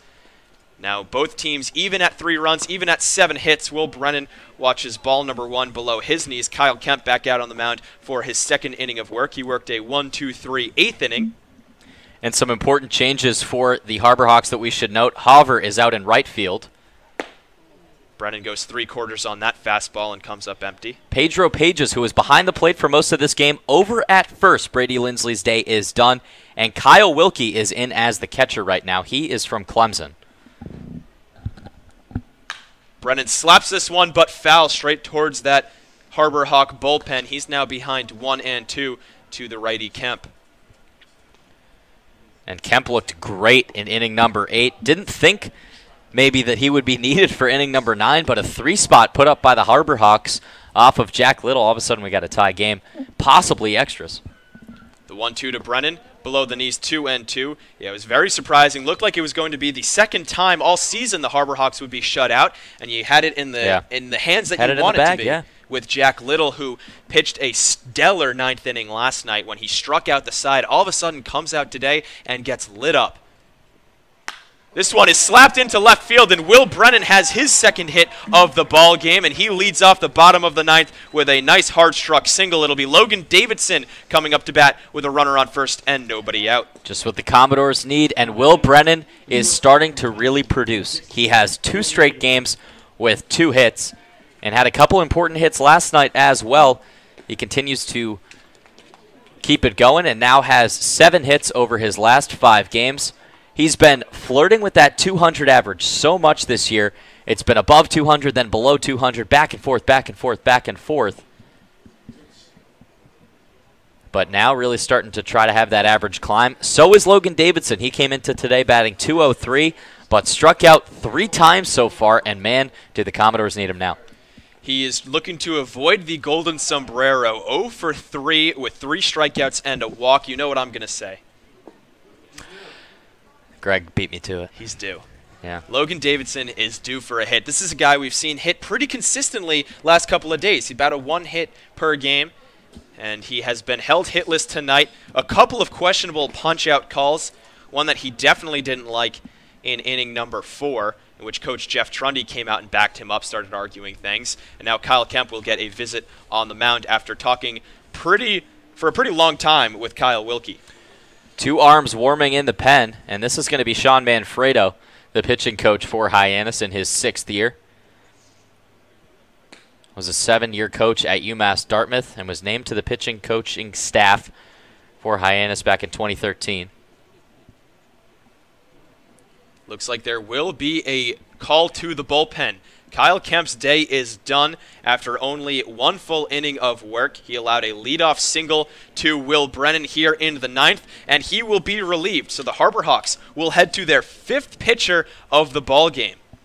It's going to be Brett Schulz from Minnesota. Has a 6.09 ERA this summer. 8 appearances now. This is his 8th appearance, I should say. So they have used him quite a bit. His last time out against Harwich was a save situation. And the Harbor Hawks were leading Harbor Hawks were leading the Harwich Mariners 4-3. He came in for an inning and faced only 4 batters, issued 1 walk, and got Hyannis out with a 1-run win. But the outing before that, he pitched an inning and a third against the Yarmouth Dennis Red Sox, gave up 2 hits and 2 earned runs. So he struggled a little bit more there. We'll see what we get from Schulz here. We'll keep it here as he warms up. And he, like Jack Little, has had a Jekyll and Hyde outings, if you will, where he's looked stellar and then looked pretty rough. Against Harwich, both his outings against Harwich looking really solid. He had one on July 1st in which the Harbor Hawks won 2-1, and he did walk 2, but came out of the inning scoreless. But then at Brewster on June 27th, he allowed 3 hits, 2 earned runs, and walked 1. And then there was another outing earlier in the season, granted, but still, against Katuitt, in which he pitched 3 innings and allowed 3 earned runs. But as we said, his last time against Harwich, he looked lights out. July 1st against Harwich, he looked pretty solid. Pitched well against Orleans for 2 innings back on June 24th. So he has had about half of his outings, I should say, really, really solid. Half of his outings really bad. We'll see what we get tonight. And it's been, like Jack Little, a perfect, what's the word I'm Symmetry. looking for? Yeah, back and forth. It's been Yes. back and forth. He's had a good outing, a bad outing, a good outing, a bad outing. His last outing was a bad one. Excuse me, a good one. Yes. Screwed that up. But So maybe some what is that, law of averages luck on the Commodore side. Logan Davidson looking to capitalize on it right off the bat. It's the top of the order coming up against the pitcher Schulz. I will say this about Schulz, though. His sophomore year out at Minnesota was outstanding. A 2.09 ERA, over 51 2/3 innings pitched. A 9-0 record. Amazing. And 47 strikeouts. Logan Davidson shows bunt, and he gets it down right at the third baseman, Seth Gray, who came in charging. He throws to second base and gets Will Brennan. Beautiful play by the third baseman, Gray. It was a little too hard struck off the bat by Logan Davidson, and Gray made no mistake getting the force at second, so the bunt is for naught. And that's a smart call by the catcher, Kyle Wilkie. He called a fastball as Logan Davidson was showing bunt.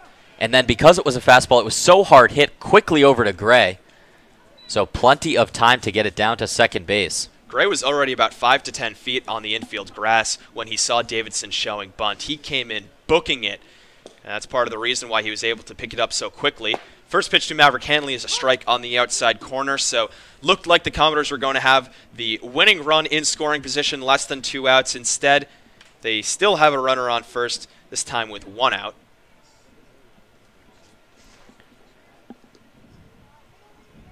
Checking in on Davidson is Schultz.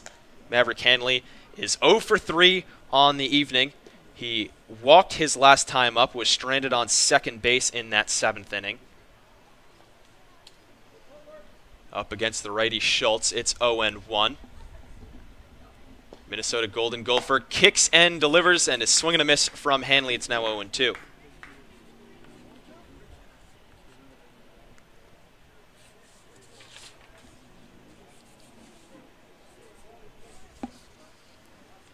The count to Hanley, looking for his first hit of the night. He had 2 hits last night in Bourne. Looking to continue his hit streak. Pickoff attempt again over at first base. Might be trying to hit and run here with 2 strikes. Maverick Hanley would likely be swinging at anything close. Logan Davidson trying to get a little bit of a head start. He's taking a pretty hefty lead over at first.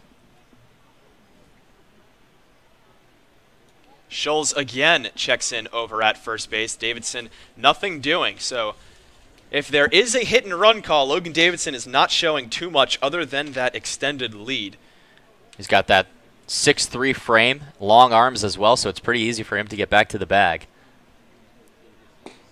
The 0-2 from Schulz. Davidson not running, and this one up and away to Maverick Hanley. Good take by the catcher. It's 1-2. Hanley worked to walk his last at-bat after he was down 0-2. Made it all the way around to second base. Falmouth has not scored since the 5th, though. They had runs in back-to-back innings in the 4th and the 5th, and since then it's been all zeros. The 1-2 runs a little bit inside. Hanley works the count back even, 2-2. And we've talked about the strike zone from Bill Julie all night. And you can feel the tension, especially with some of these close calls that Maverick Hanley is taking, because they can be crucial in the outcome to this game. The 2-2 from Schulz. Hanley swings and fouls it over towards the third base side. We'll try again at 2-2. Now, if Hanley can get on base, get 2 runners on, and get Davidson over into scoring position, then you'd have Austin Langworthy right behind him, Steven Williams after him. Williams, one of the best hitters on this team, right behind Kyle Stowers, so the second best hitter in this Commodore lineup. And then Austin Langworthy, who is 0 for 4, but is starting to hit the ball a lot better. You'd be in really good shape if Hanley can get on. The 2-2 in the dirt. It's now full, 3-2. What a great at-bat by Maverick Hanley. This is going to be the 7th pitch from Schulz. And after getting up 0-2, firing a few balls, Maverick Hanley fouling off any close pitch. Start to get a little tense if you're Schulz on the mound. Schulz looking for that strikeout pitch, has not gotten it. Now he has to throw a strike lest he walk Maverick Hanley. Hanley steps out, takes another practice swing. The count is full. Langworthy on deck, 0 for 4. Williams in the hole. He is 1 for 2. Scholes from the stretch. Kicks and delivers the payoff pitch. Swung and fouled away. We'll try again. Pitch number 8 coming up, and Davidson was running. You see him jogging back to first on your screen right now. Especially on the full count, he's going to be running at pretty much any pitch. 3-2 the count with 1 out. So there would be a play down at second base if this is a strike. The 3-2 Davidson runs, foul ball once again. Maverick Hanley will see a 9th pitch in this at-bat after a pair of foul balls, and also that after working this count full. Hanley a huge at-bat. He's had a couple great defensive plays today. Caught 2 guys stealing, 1 in the first, 1 in the 4th. Also has the 1 error of the night. It was a throwing error down to second base. Pickoff attempt once again. Davidson slides back in safely. That pickoff attempt from Scholes isn't really too quick. Easy for Davidson to dive back into the bag, but still would presume that he's running. Ran the last 2 attempts on 3-2 that Hanley fouled back. Payoff pitch from Scholes. Davidson runs. This one belted deep left field. Back is Barefoot at the wall. This ball is off the wall. Davidson heading into third base. He rounds third, and he will come around to score the game's winning run. A walk-off from Maverick Hanley ends this one in Falmouth in 9. The Commodores win 4-3. Wow. Absolutely cracked by Maverick Hanley. He is the player of the game. Had arguably the biggest home run of the year against Chatham in the 11th inning. That was the 2-run home run that put Falmouth ahead 4-2. And a huge walk-off double from Maverick Hanley. Logan Davidson comes all the way around from first. He was running on 3-2. How about that, Danny? You get both walk-off calls. I thought that one had a chance of going so too. out. Yeah. Initially, Barefoot just kept going back and back and back, finally off the wall. Davidson running on the play. That's probably why he was able to score at home with no throw, because he was already rounding second base by the time that ball fell. And then it was easy money for the speedy Logan Davidson. Maverick Hanley, as you saw on your screen, hounded by his teammates over there at second base. And you're right, probably the player of the game. Had some stellar defensive plays and then has the walk-off double to end this one. So the Commodores are walk-off winners here at Go Fuller Field. They score 4 runs on 9 hits, only 1 error. Meanwhile, the Harbor Hawks only 3 runs on 7 hits and no errors. So we saw Jack Little struggle in the 9th, but his bat's coming back for him. Yeah, so we'll talk about Jack Little first, right? We'll talk about the bitter before the sweet. Jack Little came in a safe situation. Falmouth was up 3-0. They had controlled this game from the first inning until the top of the 9th. And Jack Little came in, a leadoff double by Pedro Pages, then a walk, then another double, a sac fly by Eric Rivera, and then Adam Elliott came in, a guy who's batting .083 on the summer with a huge double, and it tied up the game. But credit Jack Little for getting out of the jam as well. Yeah, Jack Little with a huge strikeout to end that inning to get himself out of the jam. He got Wenzel to pop out, Braden Como to strike out. How are we doing, Commodores fans? My name is Greg Levinsky, and I'm here with pitcher Ian Cook. Ian, this is your second year here, and we are going to start something new today. It's called the 2020. Well, that was great for season here momentum. for Coach Dreff. You have 1 out and Logan Davidson coming up. He's out on that second out, right? And then you got bases clear for Maverick Hanley. So Will Brennan getting on base, and then Logan Davidson reached on a fielder's choice. It was a great play. It was a designed bunt, trying to get Will Brennan over to second base, but the power from Hanley made it not matter. Declan. So Jack Little, despite blowing the save, does get the victory here from Go Fuller Field tonight. Brett Scholes gets the loss thanks to Maverick Hanley's double that scored Logan Davidson. Once again, final score here from Go Fuller Field. Falmouth 4, Hyannis Harbor Hawks 3. The Commodores now sole possessors of 4th place. Boy, has it been a long time coming for that for the Doors to it. Now in 5th place, Commodores officially what is the in weirdest that playoff name that anyone's position. mistaking yours for? Either said And it the wrong Bourne or Braves anything like that. also are losing here at the top top of the 7th, 5-2 to the Chatham Anglers. What's your biggest so if that pet score remains the same, the Commodores would be tied for slow 3rd, drivers. thanks to this What's the most victory embarrassing in large moment part you've due to ever had in Maverick the baseball Hanley. field? But once again, Commodores up a sole home possessors run of here 4 last after year. this walk-off win Walk-off. from Gov Fuller Field. For What were you like David when you were in Korsnevsky, my elementary partner, school? and my all-star I was producer, fat. Eliza Laycock, Fat I'm and funny. Daniel LaRose. Thanks your for major tuning at Western Illinois? into this one. We'll be right Environmental back biology. at Gov What is Fuller the Field favorite tomorrow night class you've ever at 6 taken in p.m. Be college? sure to tune in for that one. So long. That is a tough